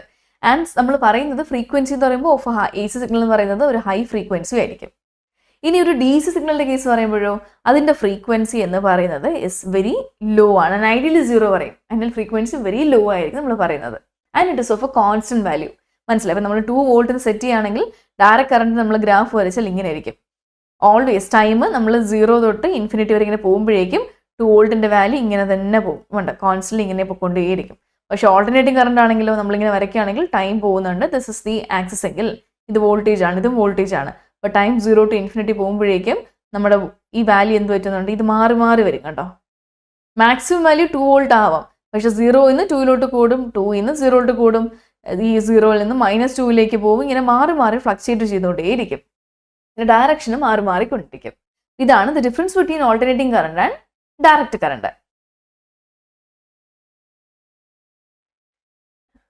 ഓക്കെ, ഇനി നമ്മുടെ ഇവിടുത്തെ കേസിൽ മനസ്സിലായോ? ഇവിടുത്തെ കേസിൽ ഈ സബ്ജക്റ്റിൽ ഇലക്ട്രിക്കൽ എഞ്ചിനീയറിംഗ് പറഞ്ഞ സബ്ജക്റ്റിൽ നമ്മൾ പഠിക്കാൻ പോകുന്നതും അബൌട്ട് ദിസ് ഡയറക്റ്റ് കറണ്ട് ആണ്. അതായത് ഒരു DC കറണ്ട് എന്ന് പറയുന്ന DC കറണ്ട് സപ്ലൈ ചെയ്യുന്ന അല്ലെങ്കിൽ DC കറണ്ട് കൊടുക്കുന്ന സർക്യൂട്ടാണ് ഞാൻ DC ഇലക്ട്രിക്കൽ സർക്യൂട്ട് എന്ന് പറയുന്നത്. അതിനെ പറ്റിയാണ് നമ്മളോട് പഠിക്കാൻ പോകുന്നത്. മനസ്സിലായല്ലോ? ഓക്കെ, സോ ഇനി ബിഫോർ ഗോയിങ് ഫർദർ നമുക്ക് കുറച്ച് ബേസിക് ടേംസ് അത്യാവശ്യമായിട്ട് അറിയണം ബിഫോർ സ്റ്റാർട്ടിങ് ദി സബ്ജക്ട്. അപ്പൊ അതിൽ ഫസ്റ്റ് വൺ ആണ് എന്താണ് ഒരു വർക്ക് ഡൺ എന്ന് പറയുന്നത്. ഓക്കെ, സോ ജസ്റ്റ് ഇമാജിൻ നമുക്കൊരു ബോൾ ഉണ്ട്. ഓക്കെ, നമ്മുടെ സാധനം ബോളല്ലേ, പന്ത്. ഒരു ബോൾ എടുക്കുകയാണ്, ദിസ് ഇസ് എ ബോൾ. ഈ ബോള് ഇരിക്കുന്നത് നമ്മുടെ ഇപ്പം എന്താണ്, നമ്മുടെ കൊടൈക്കനാലില്ലേ അല്ലേ. ഇപ്പൊ കൊടൈക്കനാലിൽ ബേസിക്കലി എന്താണ്, ഒരു ഹില്ലി റേഞ്ച് ആണ് അല്ലേ. അതുപോലെ ഒരു ഹില്ലി റേഞ്ച്, ഒരു ഹിൽ ടോപ്പിൽ ഇരിക്കുന്നതാണ് ഈ ബോൾ. ഇപ്പൊ this is A hilly range ആണ്. ഓക്കെ, ഇതാണ് നമ്മുടെ ഹിൽ ടോപ്പ് എന്ന് പറയുന്നത്. ഓക്കെ, ഇങ്ങനെ ഒരു ബോൾ ഇരിപ്പുണ്ട്. ആൻഡ് ഇത് നമ്മുടെ വാലിയാണ്. ഇപ്പൊ കൊടൈക്കനാലിൽ പോവുകയാണെങ്കിൽ നമുക്കൊരു എന്താണ് ഒരു ക്ലിഫ് ഉണ്ടാവും, അതുപോലെ ഒരു ബോട്ടം സൈഡ് ഉണ്ടാവും, നമ്മുടെ ഗ്രൗണ്ട് ലെവലില്ലേ, ഇതാണ് ആ ഗ്രൗണ്ട് ലെവലിൽ എന്ന് വിചാരിച്ചു. ഓക്കെ, അപ്പൊ ഹിൽ ടോപ്പിൽ നമുക്ക് എന്താണ് നമുക്ക് നമ്മുടെ ഹെയർ ബെൻഡ് എന്നൊക്കെ പറയത്തില്ലേ, നമ്മുടെ ഹെയർ പിൻ ടേൺസ് എന്നൊക്കെ പറയത്തില്ലേ അല്ലേ, അപ്പൊ അതുപോലത്തെ ഒരു ഹെയർ പിൻ ആണ് ഇതെന്ന് വിചാരിച്ചു. ഇങ്ങനെ വരുന്നത്, ഇത് റോഡാണ്. ഓക്കെ, അപ്പൊ ഇങ്ങനെ ഇരുന്നിട്ട് ഞാൻ എന്താ ചെയ്യാൻ പോകുന്നറിയോ, ഞാൻ ഈ ബോളിനെ ഇവിടെ നിന്ന് ഞാൻ പുഷ് ചെയ്യാണ്, ഞാൻ തള്ളുകയാണ്. മനസ്സിലായോ?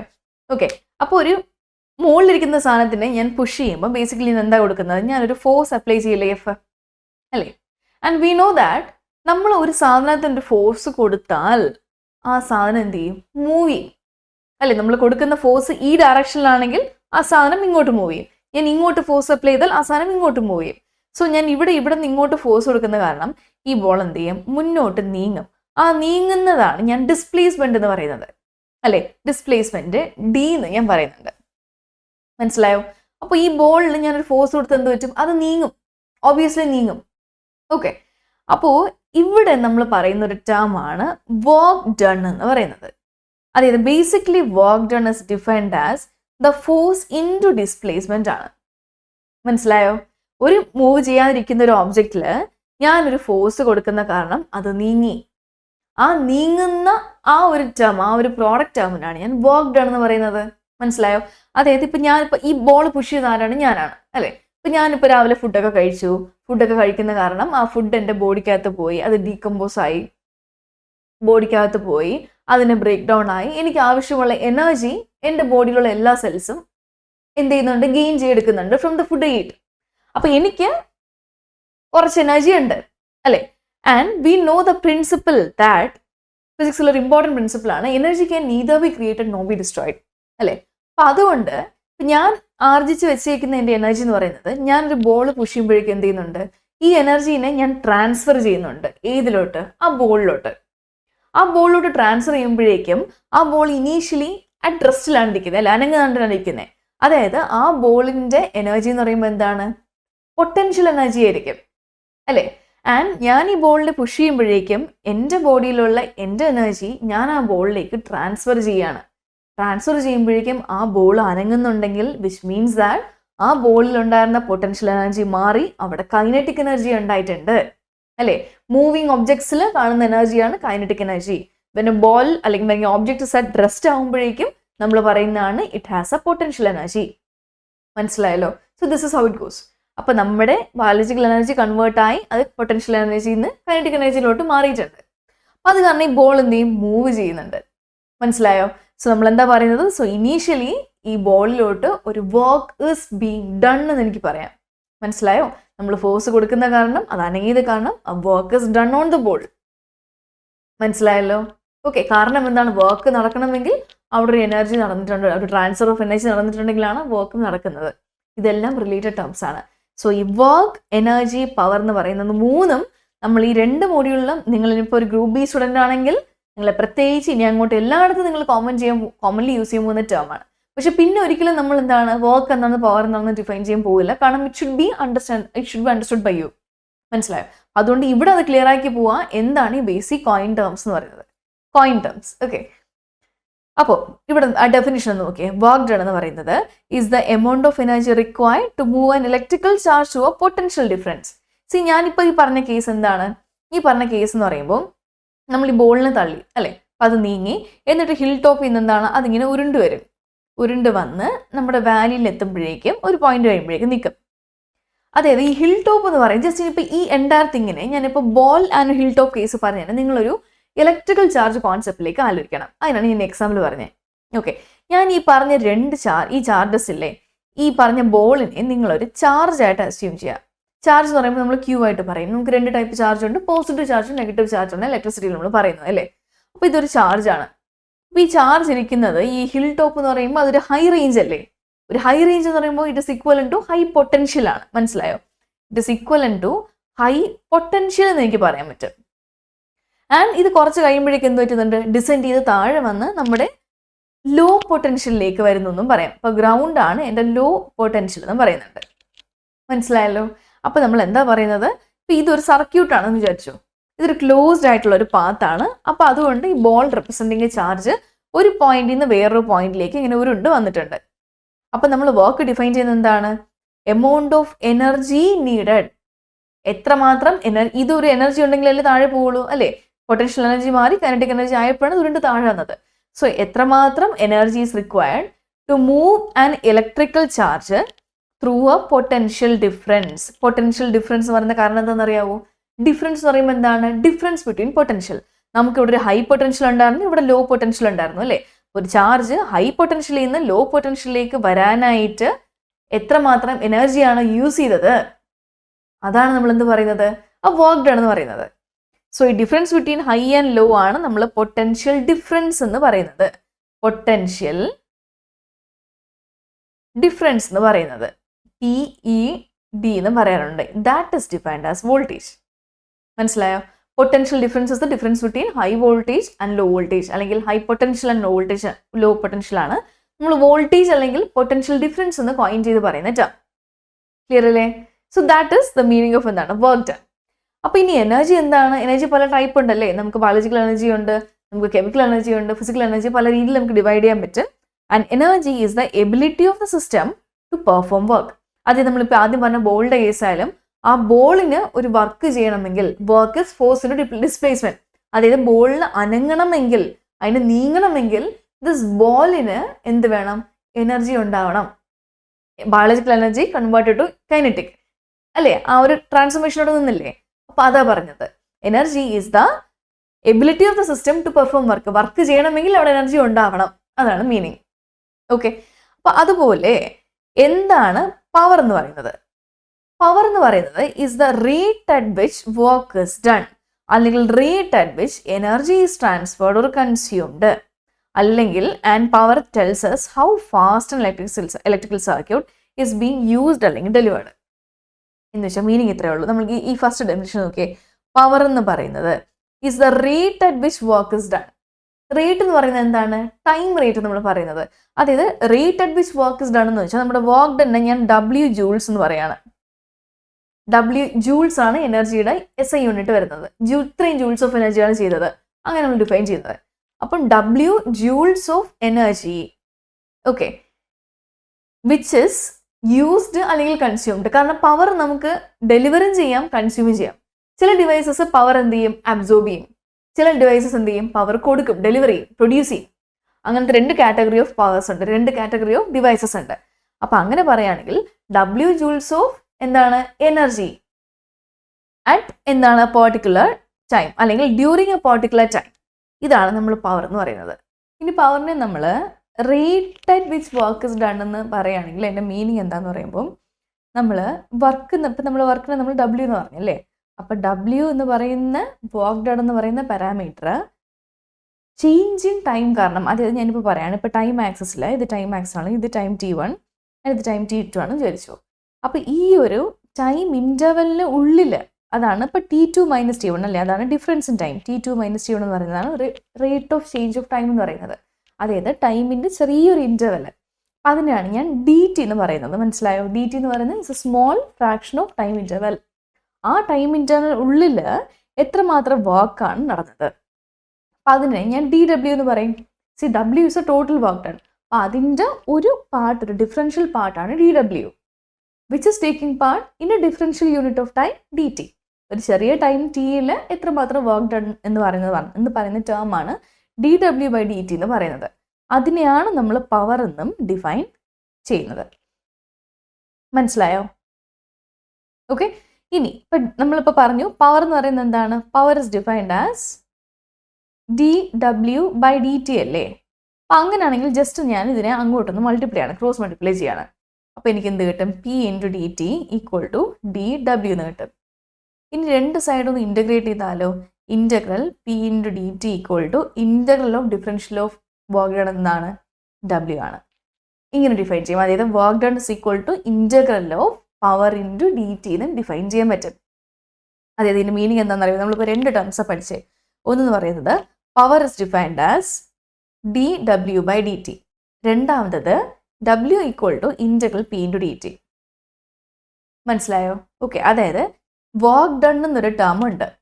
ആ വർക്ക് ഡൺ എന്നുള്ള ടേമിൻ്റെ വിച്ച് ഇസ് ഹാപ്പനിങ് ഇൻ ഒരു പെർട്ടിക്കുലർ യൂണിറ്റ് ആണ് നമ്മൾ എന്ത് പറയുന്നത്, ഇൻ യൂണിറ്റ് ടൈമാണ് നമ്മൾ പവർ എന്ന് പറയുന്നതെങ്കിൽ വർക്ക് ഡൺ എന്താണ്, ഇൻറ്റഗ്രൽ ഓഫ് പവർ. അതായത് ഒത്തിരി പവേഴ്സ് ഉണ്ടെങ്കിൽ ലൈക്ക് P1, P2, P3 അങ്ങനെ ഒത്തിരി പവേഴ്സ് ഉണ്ടെങ്കിൽ ഇതിൻ്റെ എല്ലാത്തിൻ്റെയും കൂടെ സം എടുക്കുന്നതാണ് നമ്മൾ വർക്ക് ഡൺ എന്നും പറയുന്നത്. മനസ്സിലായോ? ഇപ്പം ഇതാണ് രണ്ട് കോയിൻ ടേംസ് പറയുന്നത്. ഇനി നമുക്ക് പഠിക്കേണ്ട വേറെ കുറച്ച് ടേംസ് ആണ്. എന്താണ് വോൾട്ടേജ്? അത് ഓൾറെഡി നമ്മൾ പറഞ്ഞല്ലേ, വോൾട്ടേജ് അല്ലെങ്കിൽ പൊട്ടൻഷ്യൽ ഡിഫറൻസിന് നമ്മൾ പറയുന്നത് is a difference between high potential and low potential ആണ്. ഓക്കെ, അപ്പോൾ അതിന് നമുക്ക് പറയുന്നത് it is also defined as the amount of work W required to move a unit charge from one point to another. ഒരു unit charge Q ഉണ്ടെങ്കിൽ അതിനെ ഒരു പോയിന്റിൽ നിന്ന് വേറൊരു പോയിന്റിലേക്ക് മാറ്റാനായിട്ട് എത്രമാത്രം വർക്കാണ് ചെയ്തത്. അപ്പം അതിൻ്റെ voltage can be defined as the work done W per unit charge by Q. അല്ലേ, ഒരു യൂണിറ്റ് ചാർജ് Qവിനെ എനിക്ക് ഒരു പൊട്ടൻഷ്യലിനെ ക്രോസ് മാറ്റാൻ വേണ്ടി എത്രമാത്രം വർക്കാണ് എടുത്തത്, അതാണ് ഞാൻ വോൾട്ടേജ് എന്ന് പറയുന്നത്. V ഈക്വൽ ടു W/Q എന്ന് പറയുന്നത്. മനസ്സിലായോ? അതുപോലെ കറണ്ട് എന്ന് പറയുന്നത് എന്താണ്? കറണ്ട് എന്ന് പറയുന്നത് is defined as the rate of flow of electrical charge through a conductor. അതായത് ഇപ്പം ഞാൻ ഒരു പാർട്ടിക്കുലർ ടൈം T1 ഒരു പാർട്ടിക്കുലർ ടൈം T2 ഉണ്ട് അല്ല, ഇത് ടൈം ആക്സിസിൽ. അപ്പോൾ ഈ ഒരു ടൈമിനുള്ളിൽ എത്രമാത്രം ചാർജസ്, ഇപ്പം ചിലപ്പോൾ Q1 മാത്രം കാണും, ചിലപ്പോൾ Q1, Q2, Q3 കാണും. അങ്ങനെ എത്ര ചാർജസ് ആണ് ഈ ഒരു ടൈം ഇൻ്റർവെലിനുള്ളിൽ പാസ് ചെയ്യുന്നത് എന്നുള്ള ഒരു കണക്കാണ് നമ്മൾ കറണ്ട് എന്ന് പറയുന്നത്. So current is defined as Q number of charges. Total എനിക്ക് മൊത്തം കൗണ്ട് എടുക്കുമ്പോൾ Q number of charge carriers ഉണ്ട്. Okay, which is passing through this interval time equal to T2 - T1 അല്ലേ. ഈ ഒരു ടൈമിനുള്ളിൽ എത്രമാത്രം ചാർജസ് ആണ് പോയത്, ദാറ്റ് I എന്ന് പറയുന്നതാണ് കറണ്ട് എന്ന് പറയുന്നത്. ഇതിനെനിക്ക് ഇങ്ങനെയും പറയാം, ചേഞ്ച് ഇൻ ഒരു small fraction of Q by small fraction of T, അല്ലെങ്കിൽ dQ/dt എന്നൊക്കെ ഡിഫൈൻ ചെയ്യാറുണ്ട് കറണ്ടിനെ. മനസ്സിലായോ? ഈ ടേംസ് ഒക്കെ ഇമ്പോർട്ടൻ്റ് ആണ്, ഇതെല്ലാം ഓർത്തിരിക്കുക. ഇതൊക്കെ നമുക്ക് ബേസിക് ടെർമിനോളജീസ് ആണ്. ഓക്കെ, അപ്പോൾ ഇതാണ് നമ്മുടെ DC സർക്യൂട്ടിൻ്റെ ടേംസ് ആയിട്ട് നമ്മൾ ഡിഫൈൻ ചെയ്യുന്നത്. അപ്പോൾ ഇനി നോക്കിയോളൂ. അപ്പോൾ നമ്മളിപ്പോൾ എന്ത് പഠിച്ചു? വർക്ക് എന്താണ്, അതുപോലെ പവർ എന്താണ്, എനർജി എന്താണ്, വോൾട്ടേജ് എന്താണ്, കറണ്ട് എന്താണെന്ന് പറഞ്ഞു. അപ്പോൾ ഇനി നമുക്ക് എന്താണ് ഒരു നെറ്റ്വർക്ക്, എന്താണ് സർക്യൂട്ട് എന്ന് പഠിക്കണം. ഒരു നെറ്റ്വർക്ക് എന്ന് പറയുന്നത് നോക്കി, ഇതാണ് ഒരു നെറ്റ്വർക്ക്. അതായത് നമുക്ക് റെസിസ്റ്റർ ഉണ്ട്, ഇൻഡക്ടർ ഉണ്ട്, കപ്പാസിറ്റർ ഉണ്ട്. ഇതൊക്കെ ബേസിക്കലി നമ്മൾ യൂസ് ചെയ്യുന്ന നെറ്റ്വർക്ക് എലമെന്റ്സ് എന്നോ അല്ലെങ്കിൽ സർക്യൂട്ട് എലമെന്റ്സ് എന്നൊക്കെ പറയാറുണ്ട്. അപ്പോൾ ഇവരെ നമ്മൾ ബാക്ക് ടു ബാക്ക് ഒരു രീതിയിൽ കണക്ട് ചെയ്ത് വെച്ചേക്കുന്നതാണ് നെറ്റ്വർക്ക് എന്ന് പറയുന്നത്. ഇത് എപ്പോഴാണ് സർക്യൂട്ട് ആവുന്നത്? ഈ ഒരു എൻഡ് കണ്ടോ, ഇത് ഓപ്പൺ ആയി കിടന്നാൽ നമ്മൾ എന്ത് പറയും, നെറ്റ്വർക്ക് എന്ന് പറയും. ഇനി ഇത് ക്ലോസ് ചെയ്ത് ഞാൻ ഇവിടെ ഒരു ബാറ്ററി കണക്ട് ചെയ്തു, ജസ്റ്റ് ലൈക്ക് ദിസ്. അപ്പോഴാണ് ഇത് എന്താകുന്നത്, ഒരു സർക്യൂട്ട് ആവുന്നത്. അപ്പോൾ സർക്യൂട്ട് എന്ന് പറയുമ്പോൾ basically it should B A closed path ആവണം. എപ്പോഴും ഒരു സർക്യൂട്ട് ക്ലോസ്ഡ് ആണെങ്കിൽ മാത്രമേ അതുവഴി കറണ്ട് പാസ് ചെയ്യത്തുള്ളൂ. ഇതേപോലെ ഓപ്പൺ ആയി കിടന്നാൽ ഇതുവഴി കറണ്ട് പാസ് ചെയ്യത്തില്ല. മനസ്സിലായോ? സോ കറണ്ട് ഒരു സർക്യൂട്ടിൻ്റെ അകത്ത് വഴി പാസ് ചെയ്യണമെങ്കിൽ ഇറ്റ് ഷുഡ് ബി ക്ലോസ്ഡ് എന്ന് ആവണം.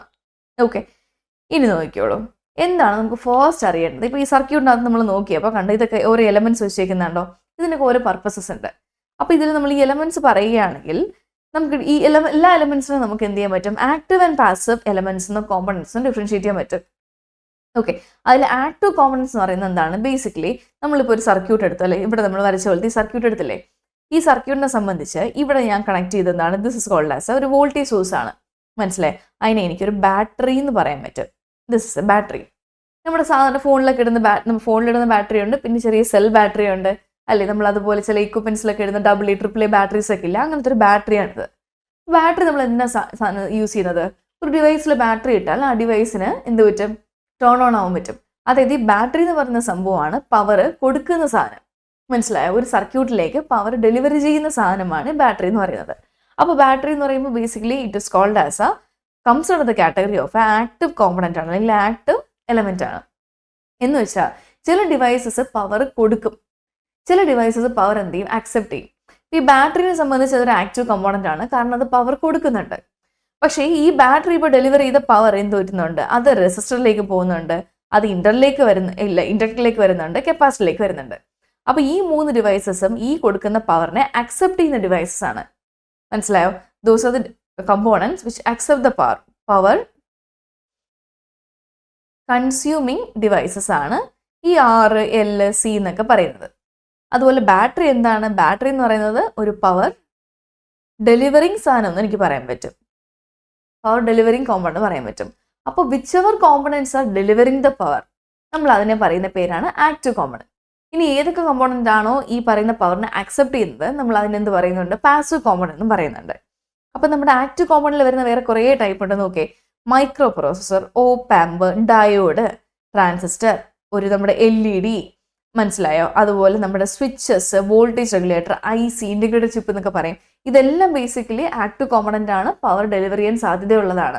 പിന്നെ ഇത് ഒരു ടൈപ്പാണ്, അതായത് based on whether the device can store the power അല്ലെങ്കിൽ provide the energy to the circuit. എനർജിയും നമ്മൾ പവറും റിലേറ്റഡ് ആയിട്ടാണ് പറയുന്നത് അല്ലേ, കാരണം പവർ എന്ന് പറയുന്നത് dW/dt ആണ്. അപ്പോൾ ഇത് രണ്ടും റിലേറ്റഡ് ടേംസ് ആണ്. വർക്കും പവറും ഒരുപോലെ നമ്മൾ ഡിഫൈൻ ചെയ്യുന്നത്. അതുകൊണ്ട് തന്നെ ഡിവൈസസ് വിച്ച് നമ്മളിപ്പോൾ ഒരു ക്ലാസ് ആക്റ്റീവും പാസീവും നമ്മൾ പറയുന്ന ഫസ്റ്റ് ആ ഡിഫറൻസിയേഷൻ തന്നെ ബേസ്ഡ് ഓൺ ആ ഡിവൈസിന് പവർ ഡെലിവർ ചെയ്യാൻ പറ്റുമോ അല്ലെങ്കിൽ എനർജി ഡെലിവർ ചെയ്യാൻ പറ്റുമോ എന്നുള്ളത് വെച്ചിട്ടാണ് അല്ലേ. ഡെലിവർ ചെയ്യാൻ പറ്റുന്നതാണെങ്കിൽ ആക്റ്റീവ് ആണ്, കൺസ്യൂം ചെയ്യുന്നതാണെങ്കിൽ അത് പാസീവ് ആവുന്നുണ്ട്. ഇനി രണ്ടാമത്തെ രീതിയിൽ നമ്മൾ പറയുന്ന ഒരു ഹൈലൈറ്റ് എന്ന് പറയുന്നത് ആക്റ്റീവ് കോമ്പണന്റിന് this is an active component എന്ന് വിചാരിക്കുക. ഇതിൻ്റെ ഇൻപുട്ട് സൈഡിൽ ഞാൻ ഇവിടെ നിന്ന് ഒരു സിഗ്നൽ കൊടുക്കുന്നുണ്ട്, മനസ്സിലായോ? ഈ ആക്റ്റീവ് കോമ്പണന്റിന് ഈ സിഗ്നലിനെ മോഡിഫൈ ചെയ്യാൻ പറ്റുമെങ്കിൽ അതും ഒരു പ്രോപ്പർട്ടിയാണ്. അതായത് ആക്റ്റീവ് കോമ്പണൻസിന് മാത്രമേ ഒരു ഇൻപുട്ട് സിഗ്നൽ കൊടുക്കുമ്പോൾ അതിനെ മോഡിഫൈ ചെയ്യാനുള്ള കപ്പാസിറ്റി ഉള്ളൂ. അത് ആംപ്ലിഫിക്കേഷൻ ആയിക്കോട്ടെ, റെക്ടിഫിക്കേഷൻ ആയിക്കോട്ടെ, സ്വിച്ചിങ് ആയിക്കോട്ടെ, അതെല്ലാം ചെയ്യാൻ പറ്റുന്ന കേപ്പബിലിറ്റി ആക്റ്റീവ് ഡിവൈസിനുള്ളൂ. പാസീവ് ഡിവൈസിന് ആ ഡിവൈസിനെ അതിന് ഇൻപുട്ടിൽ വരുന്ന സിഗ്നൽസിനെ ഇങ്ങനെയൊന്നും മോഡിഫൈ ചെയ്യാൻ പറ്റില്ല, മനസ്സിലായോ? അത് നീറ്റ് നമുക്ക് സ്റ്റോർ ചെയ്ത് വെക്കാനുള്ള കപ്പാസിറ്റി മാത്രമേ ഉള്ളൂ, കപ്പാസിറ്റർ ഇൻഡക്ടറൊക്കെ പോലെ. ഓക്കെ, ഇതാണ് ആക്റ്റീവും പാസീവും തമ്മിലുള്ള മെയിൻ ഡിഫറൻസ് വരുന്നത്. ഇനി നമുക്ക് പാസീവ് കമ്പോണൻസിൽ നമ്മൾ വളരെയധികം യൂസ് ചെയ്യാൻ പോകുന്ന 3 കമ്പോണൻസ് ആണ് റെസിസ്റ്റർ, ഇൻഡക്ടർ ആൻഡ് കപ്പാസിറ്റർ എന്ന് പറയുന്നത്. റെസിസ്റ്റർ എന്ന് പറയുമ്പോൾ ഇറ്റ് ഇസ് ഡിവൈസ് എന്താണ് യൂസ് ഫോർ കറണ്ട് ഫ്ലോയിനെ നമ്മൾ ഒപ്പോസ് ചെയ്യാൻ വേണ്ടി യൂസ് ചെയ്യുന്ന ഡിവൈസ് ആണ് റെസിസ്റ്റർ. വൈൽ ഇൻഡക്ടറും കപ്പാസിറ്ററും നമ്മൾ ചാർജസിനെ സ്റ്റോർ ചെയ്യാൻ വേണ്ടിയിട്ടും യൂസ് ചെയ്യുന്നതാണ്. ഓക്കെ, അപ്പോൾ ഇനി നോക്കി നമുക്ക് ആദ്യം എന്താണ് റെസിസ്റ്റർ എന്ന് പഠിക്കാം. ഇപ്പൊ റെസിസ്റ്ററിനെ സംബന്ധിച്ച് റെസിസ്റ്റർ എന്ന് പറയുമ്പോൾ നമ്മൾ ഇതുപോലെ വരയ്ക്കുന്ന ഡിവൈസ് ആണ് അല്ലേ. അപ്പൊ അതിന് നമ്മൾ represented by the simple R ആണ് യൂസ് ചെയ്യുന്നത്. ഓക്കെ, ഇനി റെസിസ്റ്ററിന്റെ പ്രോപ്പർട്ടി ഓഫ് റെസിസ്റ്റൻസ് അതെന്താണ്? ഇപ്പൊ നമുക്ക് ഓംസ് ലോ അറിയാം. ഓംസ് ലോ എന്താ പറയുന്നത്? Suppose this is a current carrying conductor ആണ്, ഒരു മെറ്റാലിക് കോപ്പറോ ഗോൾഡോ പോലത്തെ ഒരു വയറാണെന്ന് വിചാരിച്ചു ഇത്. അപ്പൊ അങ്ങനെയാണെങ്കിൽ ഇതൊരു പോയിന്റ് A, ഇതൊരു പോയിന്റ് B, ഇതൊരു ലൈന് വയറാണ് അല്ലെ. ആ ലൈനിന്റെ ലെങ്ത് സപ്പോസ് L ആണെന്ന് വിചാരിച്ചു, total length L.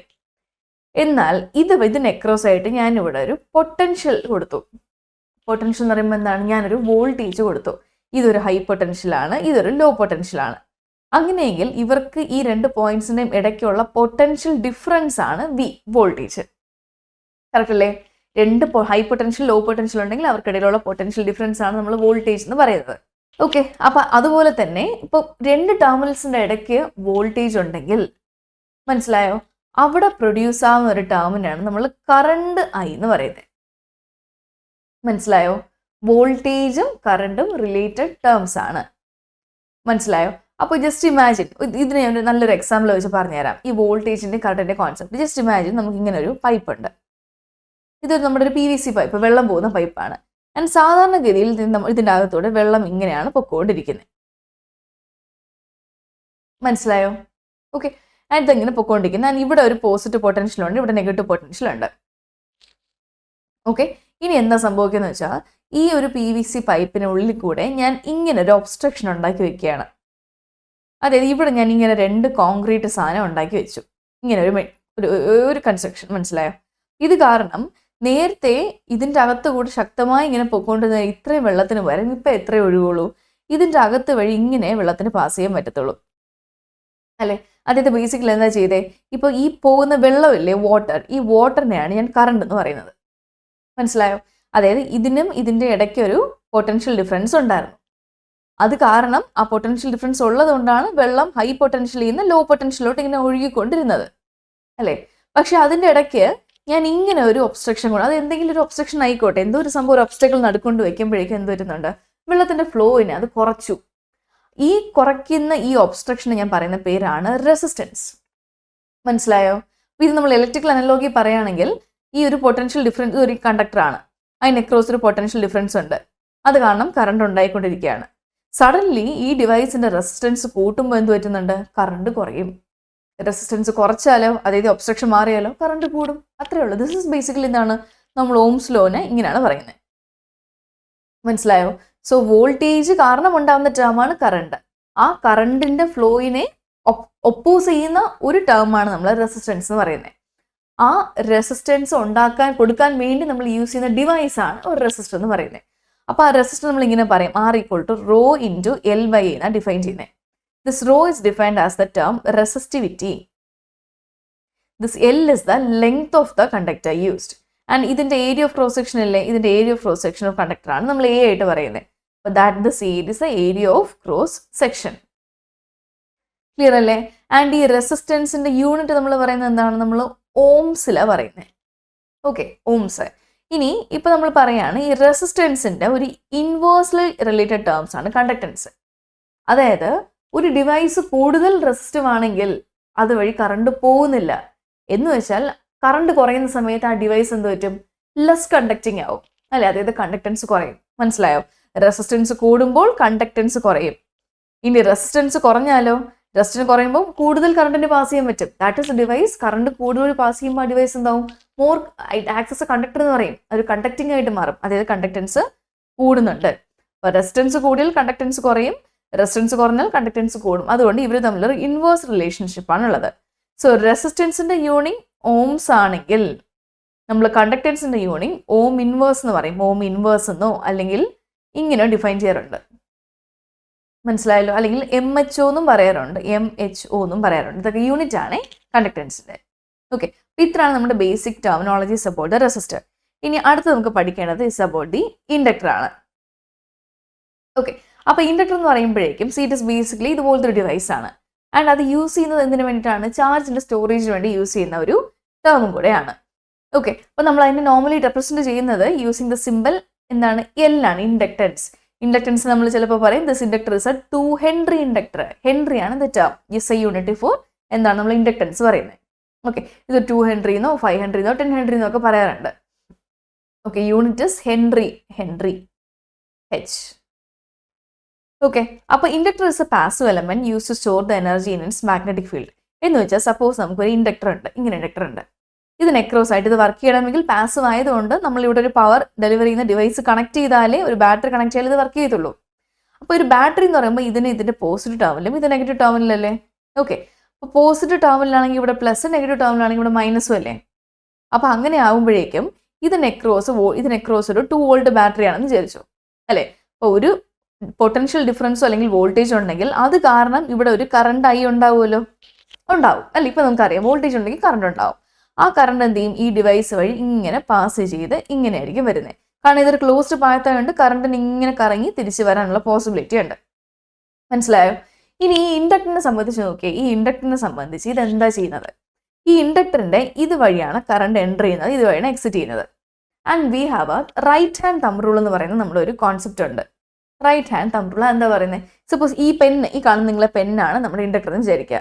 And current ഇത് ഇപ്പം ഇങ്ങനെയാണ് പോകുന്നത്, അതായത് ഈ ഡയറക്ഷനിലാണ് എൻ്റെ ഈ റൈറ്റ് ഹാൻഡ് തമ്പ് അല്ലേ, ഇത് മേലോട്ട് പോകുന്നെങ്കിൽ ഈ ഡയറക്ഷനിലാണ് കറണ്ട് പോകുന്നതെങ്കിൽ ഈ ഇൻഡക്ടറിന്റെ ചുറ്റും ഈ രീതിയിൽ, അതായത് എൻ്റെ കൈ ഞാൻ ഇങ്ങനെയല്ല റാപ്പ് ചെയ്യുന്നത്, ഈ ഡയറക്ഷനിൽ എന്ത് പറ്റുന്നുണ്ട്? ഒരു മാഗ്നറ്റിക് ഫീൽഡ് ഡെവലപ്പ് ചെയ്യുന്നുണ്ട്. മനസ്സിലായോ? ഈ ഡയറക്ഷനിലാണ് നമ്മുടെ കറണ്ട് പോകുന്നതെങ്കിൽ അത് കാരണം ഈ ഡയറക്ഷനിലോട്ട്, മനസ്സിലായോ, നമ്മൾ ഇങ്ങനെ പോകുന്ന ഈ ഡയറക്ഷനിലോട്ട് ഇങ്ങനെ കേൾ ചെയ്തിട്ട് നമ്മുടെ മാഗ്നറ്റിക് ഫീൽഡ് ഉണ്ടാകുന്നുണ്ട്. മനസ്സിലായോ? ആൻഡ് ഈ ഇൻഡക്ടറിന്റെ പ്രത്യേകത, ഇൻഡക്ടറിന്റെ തന്നെ അതിനൊരു ഇൻഡിവിജ്വൽ എനർജി ഉണ്ട്. മനസ്സിലായോ? ഇൻഡക്ടറിന് അതിൻ്റെതായ ഒരു എനർജി ഉണ്ട്. ആ എനർജി സ്റ്റോർ ചെയ്യുന്നത് ഈ മാഗ്നറ്റിക് ഫീൽഡിലാണ്. വലിയ വരച്ച് കാണിച്ചാലും ഇത് ഇൻഡക്ടർ ആണെങ്കിൽ, ഇപ്പം ഇൻഡക്ടറിന് ഇങ്ങനെ കറണ്ട് പോകുന്നുണ്ടെങ്കിൽ ഇത് കാരണം ഈ ഡയറക്ഷനിൽ ഇങ്ങനെ അതിന് ചുറ്റി വരുന്ന ഒരു മാഗ്നറ്റിക് ഫീൽഡ് ഉണ്ട്. ആ ഫീൽഡിലോട്ടാണ് ഇത് എന്ത് ചെയ്യുന്നത്? എനർജിനെ സ്റ്റോർ ചെയ്യുന്നത്. ഈ എനർജി സ്റ്റോറിന് ഒരു എക്സ്പ്രഷൻ ഉണ്ട്. This is very important. നിങ്ങൾക്ക് പാർട്ട് എയിലോ ബിയിലോ ചോദിക്കാൻ പറ്റുന്ന ക്വസ്റ്റൻ ആണ്. പാർട്ട് എയിൽ 3 മാർക്കിനൊക്കെ സ്ഥിരം അവർ ചോദിക്കുന്ന ക്വസ്റ്റൻ ആണ്. Derive the energy stored in capacitor ഒരു ഇൻഡക്ടർ എന്ന് പറയുന്നത്. ഓക്കെ, അപ്പോൾ യൂണിവേഴ്സിറ്റി ക്വസ്റ്റൻ ആണ് നമ്മളിപ്പോൾ പഠിക്കുന്നത്. ഓക്കെ അല്ലേ? ഫൈൻ. അപ്പോൾ ഈ ഒരു കോൺസെപ്റ്റ് ഓർത്തിരിക്കുക. റൈറ്റ് ഹാൻഡ് തമ്പ് റൂൾ കാരണം, കറണ്ട് പാസ് ചെയ്യുന്നത് കാരണം ഇൻഡക്ടറിന് ചുറ്റും ഒരു മാഗ്നറ്റിക് ഫീൽഡ് ഉണ്ടാകുന്നുണ്ട്. അതിലോട്ടാണ് എനർജീനെ നമ്മൾ സ്റ്റോർ ചെയ്ത് വെക്കുന്നത്. ഓക്കെ, അപ്പോൾ ഇനി ഇത് കൊടുക്കുന്ന നമ്മളിപ്പോൾ ഇവിടെ നോക്കി, നമ്മൾ ഈ കറണ്ട് ആയി കൊടുക്കുന്ന കാരണം ഈ ഇൻഡക്ടറിന്റെ അകത്ത് വഴി പാസ് ചെയ്യുന്ന ഒരു കറണ്ട് ഇല്ലേ, ആ കറണ്ടിനെ ഞാൻ IL എന്ന് പറയുന്നുണ്ട്. That is the inductor current ആണ്. ഇൻഡക്ടർ കറണ്ട് ഉണ്ട് IL. അതേപോലെ ഈ ഇൻഡക്ടറിന് അക്രോസ് ആയിട്ടും ഒരു വോൾട്ടേജ് ഉണ്ടാവും, അതിന് ഞാൻ VL എന്ന് പറയുന്നുണ്ട്. അതാണ് ഇൻഡക്ടർ വോൾട്ടേജ്. ഇനി ഇൻഡക്ടർ കറണ്ടും ഇൻഡക്ടർ വോൾട്ടേജും തമ്മിൽ റിലേഷൻഷിപ്പ് ഉണ്ട്. അതാണ് ഞാൻ പറയുന്നത്. സി, അതായത് if you know the current passing through the inductor you can find എന്താണ് ഇൻഡക്ടർ വോൾട്ടേജ് കണ്ടുപിടിക്കാൻ ഓപ്ഷൻ ഉണ്ട്. ഓക്കെ, എന്ന് വെച്ചാൽ നമ്മൾ ഇങ്ങനെ പറഞ്ഞത്, അതായത് suppose I know the current IL, എന്നാൽ differentiating the current IL with respect to T and multiplying by the inductance you will get the value of voltage across the inductor. VL എന്ന് പറയുന്നത് ഈ ഡിവൈസ് ഇപ്പോൾ 200 ആണ് വിചാരിച്ചു, that is inductance L. ആ L multiplied by DIL/dt ആയിരിക്കും VL എന്ന് പറയുന്നത്. ഇനി സെയിം വേ എനിക്ക് VL അറിയാമെങ്കിലും IL കണ്ടുപിടിക്കാൻ പറ്റും. അതിന് എന്ത് ചെയ്യണമെന്ന് അറിയാമോ? ജസ്റ്റ് ഇവിടെ ഈ ഒരു ടേം എടുത്തിട്ട് ഈ L താഴെ കൊണ്ടുവരിക. ഈ L താഴെ കൊണ്ടുവരുമ്പോൾ എന്ത് കിട്ടും? VL/L. എന്നിട്ട് ഈ DT ടേമിന് ഇങ്ങോട്ട് ക്രോസ് മൾട്ടിപ്ലൈ ചെയ്യുമ്പോൾ എന്ത് കിട്ടും? ഇൻറ്റു DT ഈക്വൽ ടു എന്ത് കിട്ടും? DIL എന്ന് കിട്ടിയില്ലേ? ഇനി രണ്ട് സൈഡ് ഒന്ന് ഇൻറ്റഗ്രേറ്റ് ചെയ്യുമ്പോൾ നമുക്ക് എന്ത് കിട്ടുന്നുണ്ട്? ഇവിടെ integral of differential of DIL എന്താണ്? IL എന്ന് കിട്ടും. കാരണം ഇന്റഗ്രലും ഡിഫറൻഷ്യലും മ്യൂച്വലി ക്യാൻസൽ ഔട്ട് ചെയ്തിട്ട് വിൽ ബി ഈക്വൽ ടു ആ L എന്ന് പറഞ്ഞ ടേം കോൺസ്റ്റന്റ് അല്ലേ, അപ്പോൾ 1/L പുറത്ത് കൊണ്ടുവന്നാൽ ഇന്റഗ്രൽ VL ഇൻറ്റു DT എന്ന് കിട്ടും. മനസ്സിലായോ? അതായത് VL ഉണ്ടെങ്കിൽ ഇന്റഗ്രൽ VL ഇൻറ്റു 1/L ചെയ്താൽ എനിക്ക് IL കിട്ടും. അതുപോലെ IL ഉണ്ടെങ്കിൽ നമുക്ക് എന്ത് ചെയ്താൽ മതി? ജസ്റ്റ് L ഇൻറ്റു DIL/dt ചെയ്താൽ നമുക്ക് എന്ത് കിട്ടുന്നുണ്ട്? We will get the value of VL കിട്ടുന്നുണ്ട്. മനസ്സിലായോ? So these are the main 2 important terms. അതായത് the current voltage relationship of a inductor എന്ന് പറയുന്നതാണ് നമ്മളിപ്പോൾ ഈ നോക്കുന്നത്.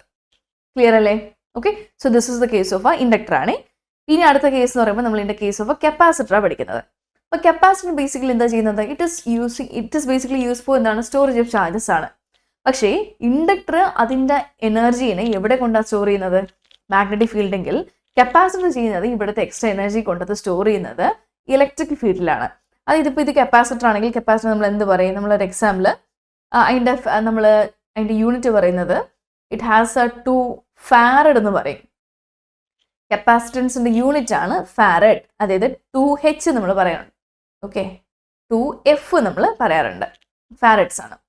ഇൻഡക്ടർ ഹെൻറിയും കപ്പാസിറ്റർ നമ്മൾ ഫാരഡ്സിലുമാണ് പറയുന്നത്. ഓക്കെ, ഫാരഡ്സ്.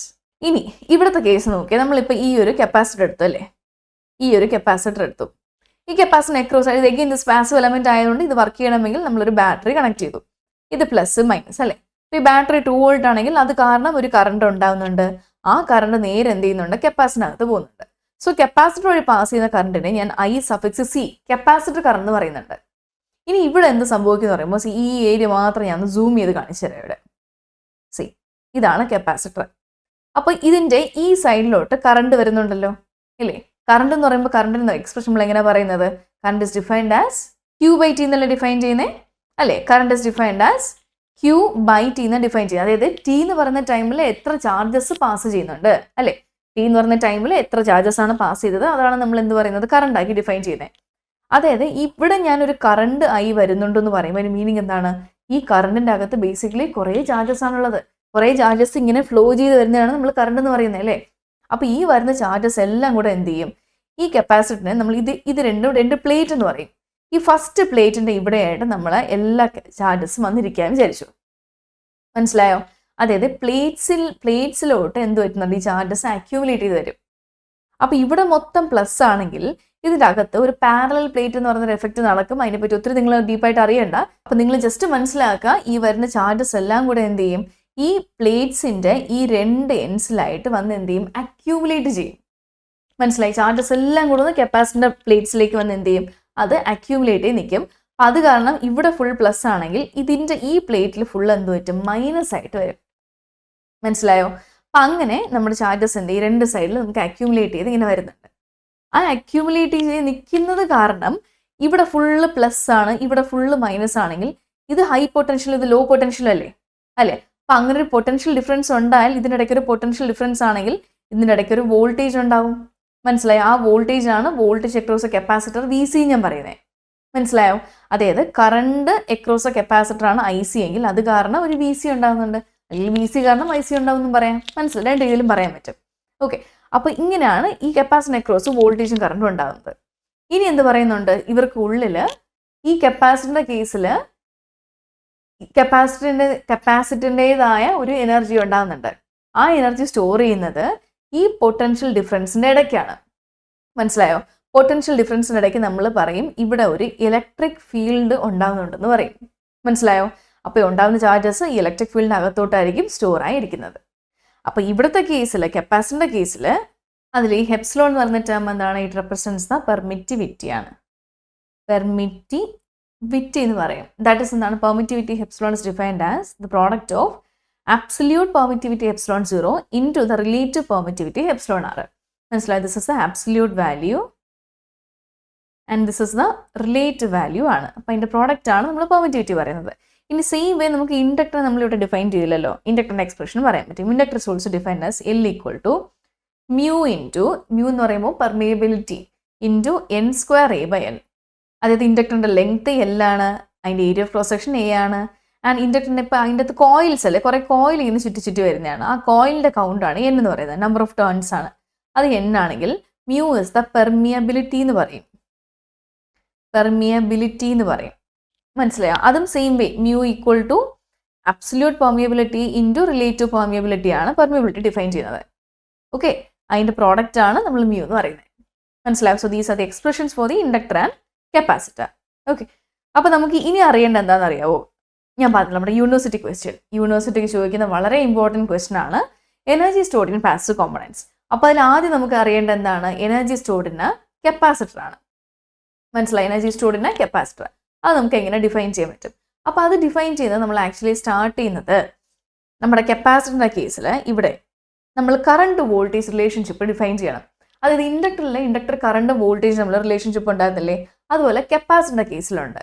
അതായത് കപ്പാസിറ്ററിൻ്റെ കേസ് എന്ന് പറയുമ്പോൾ കപ്പാസിറ്ററിന് അക്രോസ് ആയിട്ടുള്ള വോൾട്ടേജ് VC ആണ്, അതുവഴി പാസ് ചെയ്യുന്ന കറണ്ട് IC ആണെങ്കിൽ dVC ബൈ dt, അതായത് differential value of VC into the capacitance ആണ് നമ്മൾ കറണ്ട് ത്രൂ ദ കപ്പാസിറ്റൻസ് ആയിട്ട് ഡിഫൈൻ ചെയ്യുന്നത്.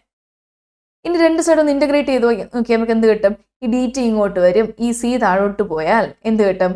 IC ഇൻറ്റു DT 1/C താഴെ വരും. ഈക്വൽ ടു ഇവിടെ എന്ത് കിട്ടും? dVC കിട്ടും. അപ്പോൾ രണ്ട് സൈഡ് ഇൻ്റഗ്രേറ്റ് ചെയ്താലോ VC equal to 1/C integral IC dt എന്ന് കിട്ടില്ലേ? മനസ്സിലായോ? So these are the equations for the current and voltage റിലേഷൻഷിപ്പിൻ്റെ കറണ്ട് ഇൻ കപ്പാസിറ്റർ. അപ്പോൾ നമ്മൾ ഇവിടുത്തെ നമ്മുടെ ആ ഒരു ഡിഫറൻസ്, നമ്മൾ ഒരു ഡെറിവേഷൻ പറയുന്നത്, അതായത് derivation for the energy stored in capacitor start ചെയ്യുന്നതും ഏത് പോയിന്റിലാണ്? ഈ രണ്ട് എക്സ്പ്രഷൻസ് അറിഞ്ഞു വെച്ചിട്ടാണ്. See, we know the value that energy stored in a capacitor. Energy in capacitor എന്ന് പറയുന്നത് നമുക്ക് എന്ത് ഇക്വേഷൻ അറിയാം?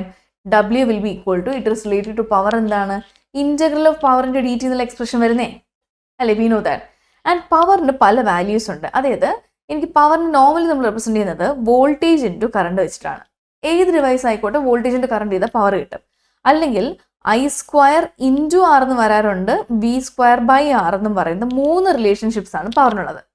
വിയും I അറിയാമെങ്കിൽ V into I മാറുവാണെങ്കിൽ I² into R, V മാറാൻ അറിയാമെങ്കിൽ V² ബൈ R ചെയ്താൽ പവർ കിട്ടും. അപ്പോൾ ഇവിടുത്തെ കേസിൽ ഈ പവറിന് പകരം ഞാൻ ഈ ഫസ്റ്റ് ഫോമുല യൂസ് ചെയ്താൽ V into I into DT എന്ന് കിട്ടില്ലേ? ആൻഡ് സിൻസ് നമ്മളിപ്പോൾ ഡീൽ ചെയ്യുന്നത് കപ്പാസിറ്റർ ആയതുകൊണ്ട് V becomes VC, I becomes IC അല്ലേ? വോൾട്ടേജ് അക്രോസ് കപ്പാസിറ്ററും കറണ്ട് ത്രൂ ദ കപ്പാസിറ്ററും കിട്ടും.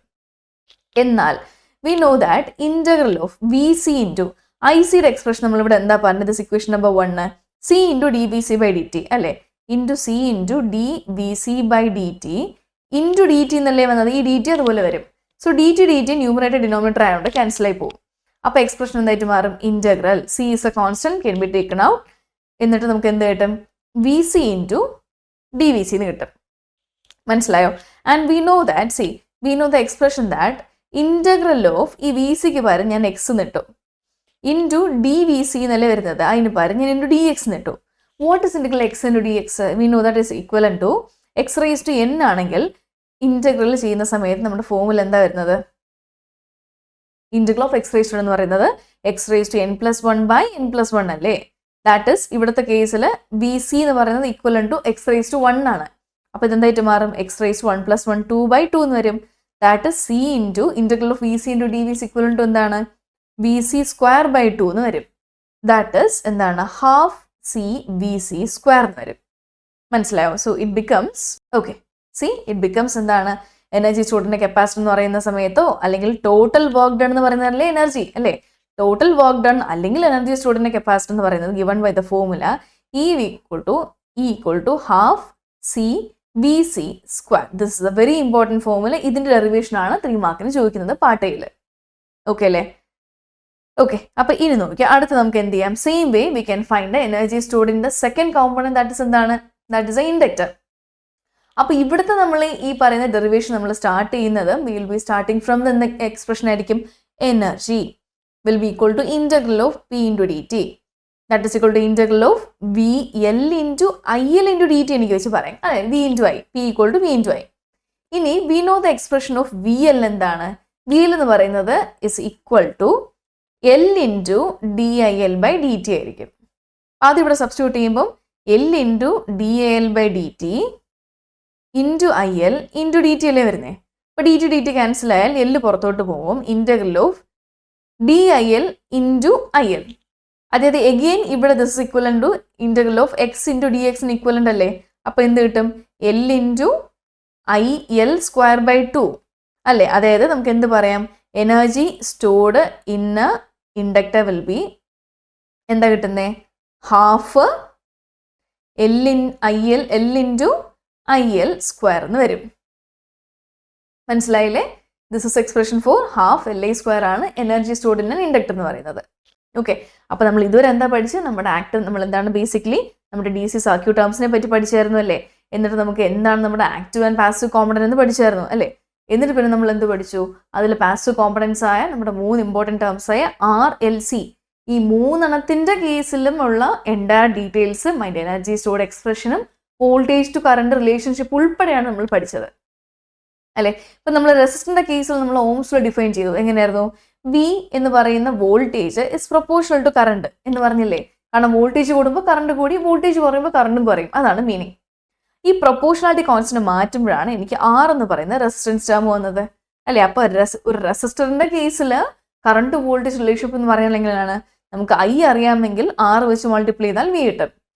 ഇനി എനിക്ക് വി അറിയാമെങ്കിലോ I will be equal to നമുക്ക് എന്ത് പറയാം? വി ബൈ ആർ എന്നും പറയും. സോ ദിസ് ഇസ് ഇത് രണ്ടുമാണ് ദ കറണ്ട് വോൾട്ടേജ് റിലേഷൻഷിപ്പിന്റെ കേസ് ഓഫ് റെസിസ്റ്റർ വരുന്നത് കേട്ടോ.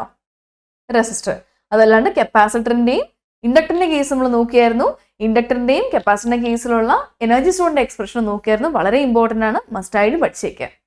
ഓക്കെ, ഇനി നമുക്ക് അങ്ങോട്ട് പഠിക്കാനുള്ള നമ്മുടെ കാര്യങ്ങളാണ് resistance in series and parallel അറിയണം. അതിലാണ് നമ്മൾ ഇനി സീരീസ് ആൻഡ് പാരലൽ കോമ്പിനേഷൻ തുടങ്ങി Kirchhoff's voltage law, current law അല്ലേ, അത് വെച്ചിട്ടുള്ള ഒത്തിരി ന്യൂമറിക്കൽസ് നമ്മളിവിടെ ചെയ്യുന്നതായിരിക്കും. ഓക്കെ, അതിനുശേഷം നമ്മൾ സ്റ്റാർ ടു ഡെൽറ്റ കൺവേർഷൻ്റെ ഇടയ്ക്ക് പഠിക്കുന്നുണ്ട്. അത്രയാകുമ്പോഴേക്കും നമ്മുടെ ഫസ്റ്റ് ആൻഡ് സെക്കൻഡ് ചാപ്റ്റേഴ്സ് കഴിയും. പിന്നെ 3ാമത്തെ ചാപ്റ്റർ ഇതുപോലെ മാഗ്നറ്റിക് സർക്യൂട്ട് പഠിപ്പിക്കും. മനസ്സിലായോ? അപ്പോൾ ഇതുപോലെ തന്നെ നമ്മൾ ബാക്കി ക്ലാസ് കണ്ടിന്യൂ ആയിരിക്കും. So rest of these portions മനസ്സിലായി. ഇനിയുള്ള ക്ലാസ്സസ്, ഇനിയുള്ള നെക്സ്റ്റ് പോർഷൻ നമ്മൾ നെക്സ്റ്റ് ലെക്ചറിലായിരിക്കും കവർ ചെയ്യുന്നത്. ഓക്കെ, അപ്പോൾ നമ്മുടെ KT ഓൺലൈൻ സ്റ്റഡി ആപ്പിൻ്റെ നമ്മുടെ ഈ ചാനലിലേക്ക് സബ്സ്ക്രൈബ് ചെയ്തിട്ടേക്കുക. അപ്പോൾ അതുകൊണ്ട് പുതിയ വീഡിയോസ് വരുമ്പോഴേക്കും നിങ്ങൾ അപ്ഡേറ്റഡ് ആയിരിക്കും. ആൻഡ് നിങ്ങൾക്ക് ഇപ്പോൾ തന്നെ നമുക്ക് ക്ലാസ് പഠിച്ച് തുടങ്ങണമെങ്കിൽ KT ഓൺലൈൻ സ്റ്റഡി നമ്മുടെ ആപ്പിലും വെബ്സൈറ്റിലും IEEE നമ്മുടെ സബ്ജക്റ്റിൻ്റെ ഫുൾ ക്ലാസ് ഞാനിപ്പോൾ പാരലി എടുത്തിട്ടുണ്ട്. ഫുള്ളി അവൈലബിൾ ആണ്. നിങ്ങൾക്ക് ആർക്ക് വേണമെങ്കിലും ജസ്റ്റ് നമ്മുടെ ആപ്പ് ഡൗൺലോഡ് ചെയ്താൽ ക്ലാസ് ഇനീഷ്യൽ ക്ലാസ് കാണാനും പറ്റും. ബാക്കിയുള്ളതും അത് നോക്കി തന്നെ പഠിക്കാനുള്ള ഓപ്ഷൻ ഉണ്ട്. ഓക്കെ, ഇനി നമ്മുടെ KT നിങ്ങളിപ്പോൾ കാണുന്ന ഈ വീഡിയോ അല്ലേ, ഇപ്പോൾ ഈ വീഡിയോയുടെ തൊട്ട് താഴെയായിട്ട് നമുക്ക് പ്ലേലിസ്റ്റ് കൊടുത്തേക്കും. ഈ IEEE എന്ന് പറയുന്ന എൻ്റെ സബ്ജക്റ്റിൻ്റെ പ്ലേലിസ്റ്റ് ഉണ്ട്. സബ്ജക്ട് പ്ലേലിസ്റ്റ് ഒന്നും കോഴ്സ് ഒന്നും ഉണ്ടാവും. അപ്പോൾ അത് നോക്കുകയാണെങ്കിൽ ഞാനിപ്പോൾ ഈ പഠിപ്പിച്ചേക്കുന്നതിൻ്റെ തന്നെ ബാക്കിയുള്ള പോർഷൻ, അതായത് നമ്മുടെ സീരീസ് മാരത്തണിൻ്റെ കുറച്ച് ഇമ്പോർട്ടൻറ്റ് ടോപ്പിക്സും കൂടെ ബാക്കി ഞാൻ എടുക്കുന്നുണ്ട്. അതായത് ബാക്കി ഇത്തിരി വീഡിയോസ് ഉണ്ട്. നിങ്ങൾക്ക് പ്ലേലിസ്റ്റ് നോക്കുകയാണെങ്കിൽ ബാക്കി എല്ലാ ക്ലാസ്സും കൂടെ കാണാൻ പറ്റും. So you'll get an idea എങ്ങനെയായിരിക്കും നമ്മുടെ സബ്ജക്റ്റ് എന്ന്. Okay, so this is about the first lecture. So we'll continue with the second lecture. Okay, and we'll see in another subject also. കാരണം ഫിസിക്സ് ഫോർ നിങ്ങളുടെ information സയൻസും electrical സയൻസും ഞാനായിരിക്കും handle ചെയ്യുന്നത്. So വളരെ ഉടനെ തന്നെ അതിൻ്റെ നമുക്ക് അടുത്ത ക്ലാസ്സും സ്റ്റാർട്ട് ചെയ്യുന്നതാണ്. Okay, very soon, maybe 1 or 2 days ഞാൻ അതും കൂടെ സ്റ്റാർട്ട് ചെയ്യും. Okay, so will see in next subject also. Okay everyone, നന്നായിട്ട് പഠിക്കുക. Thank U.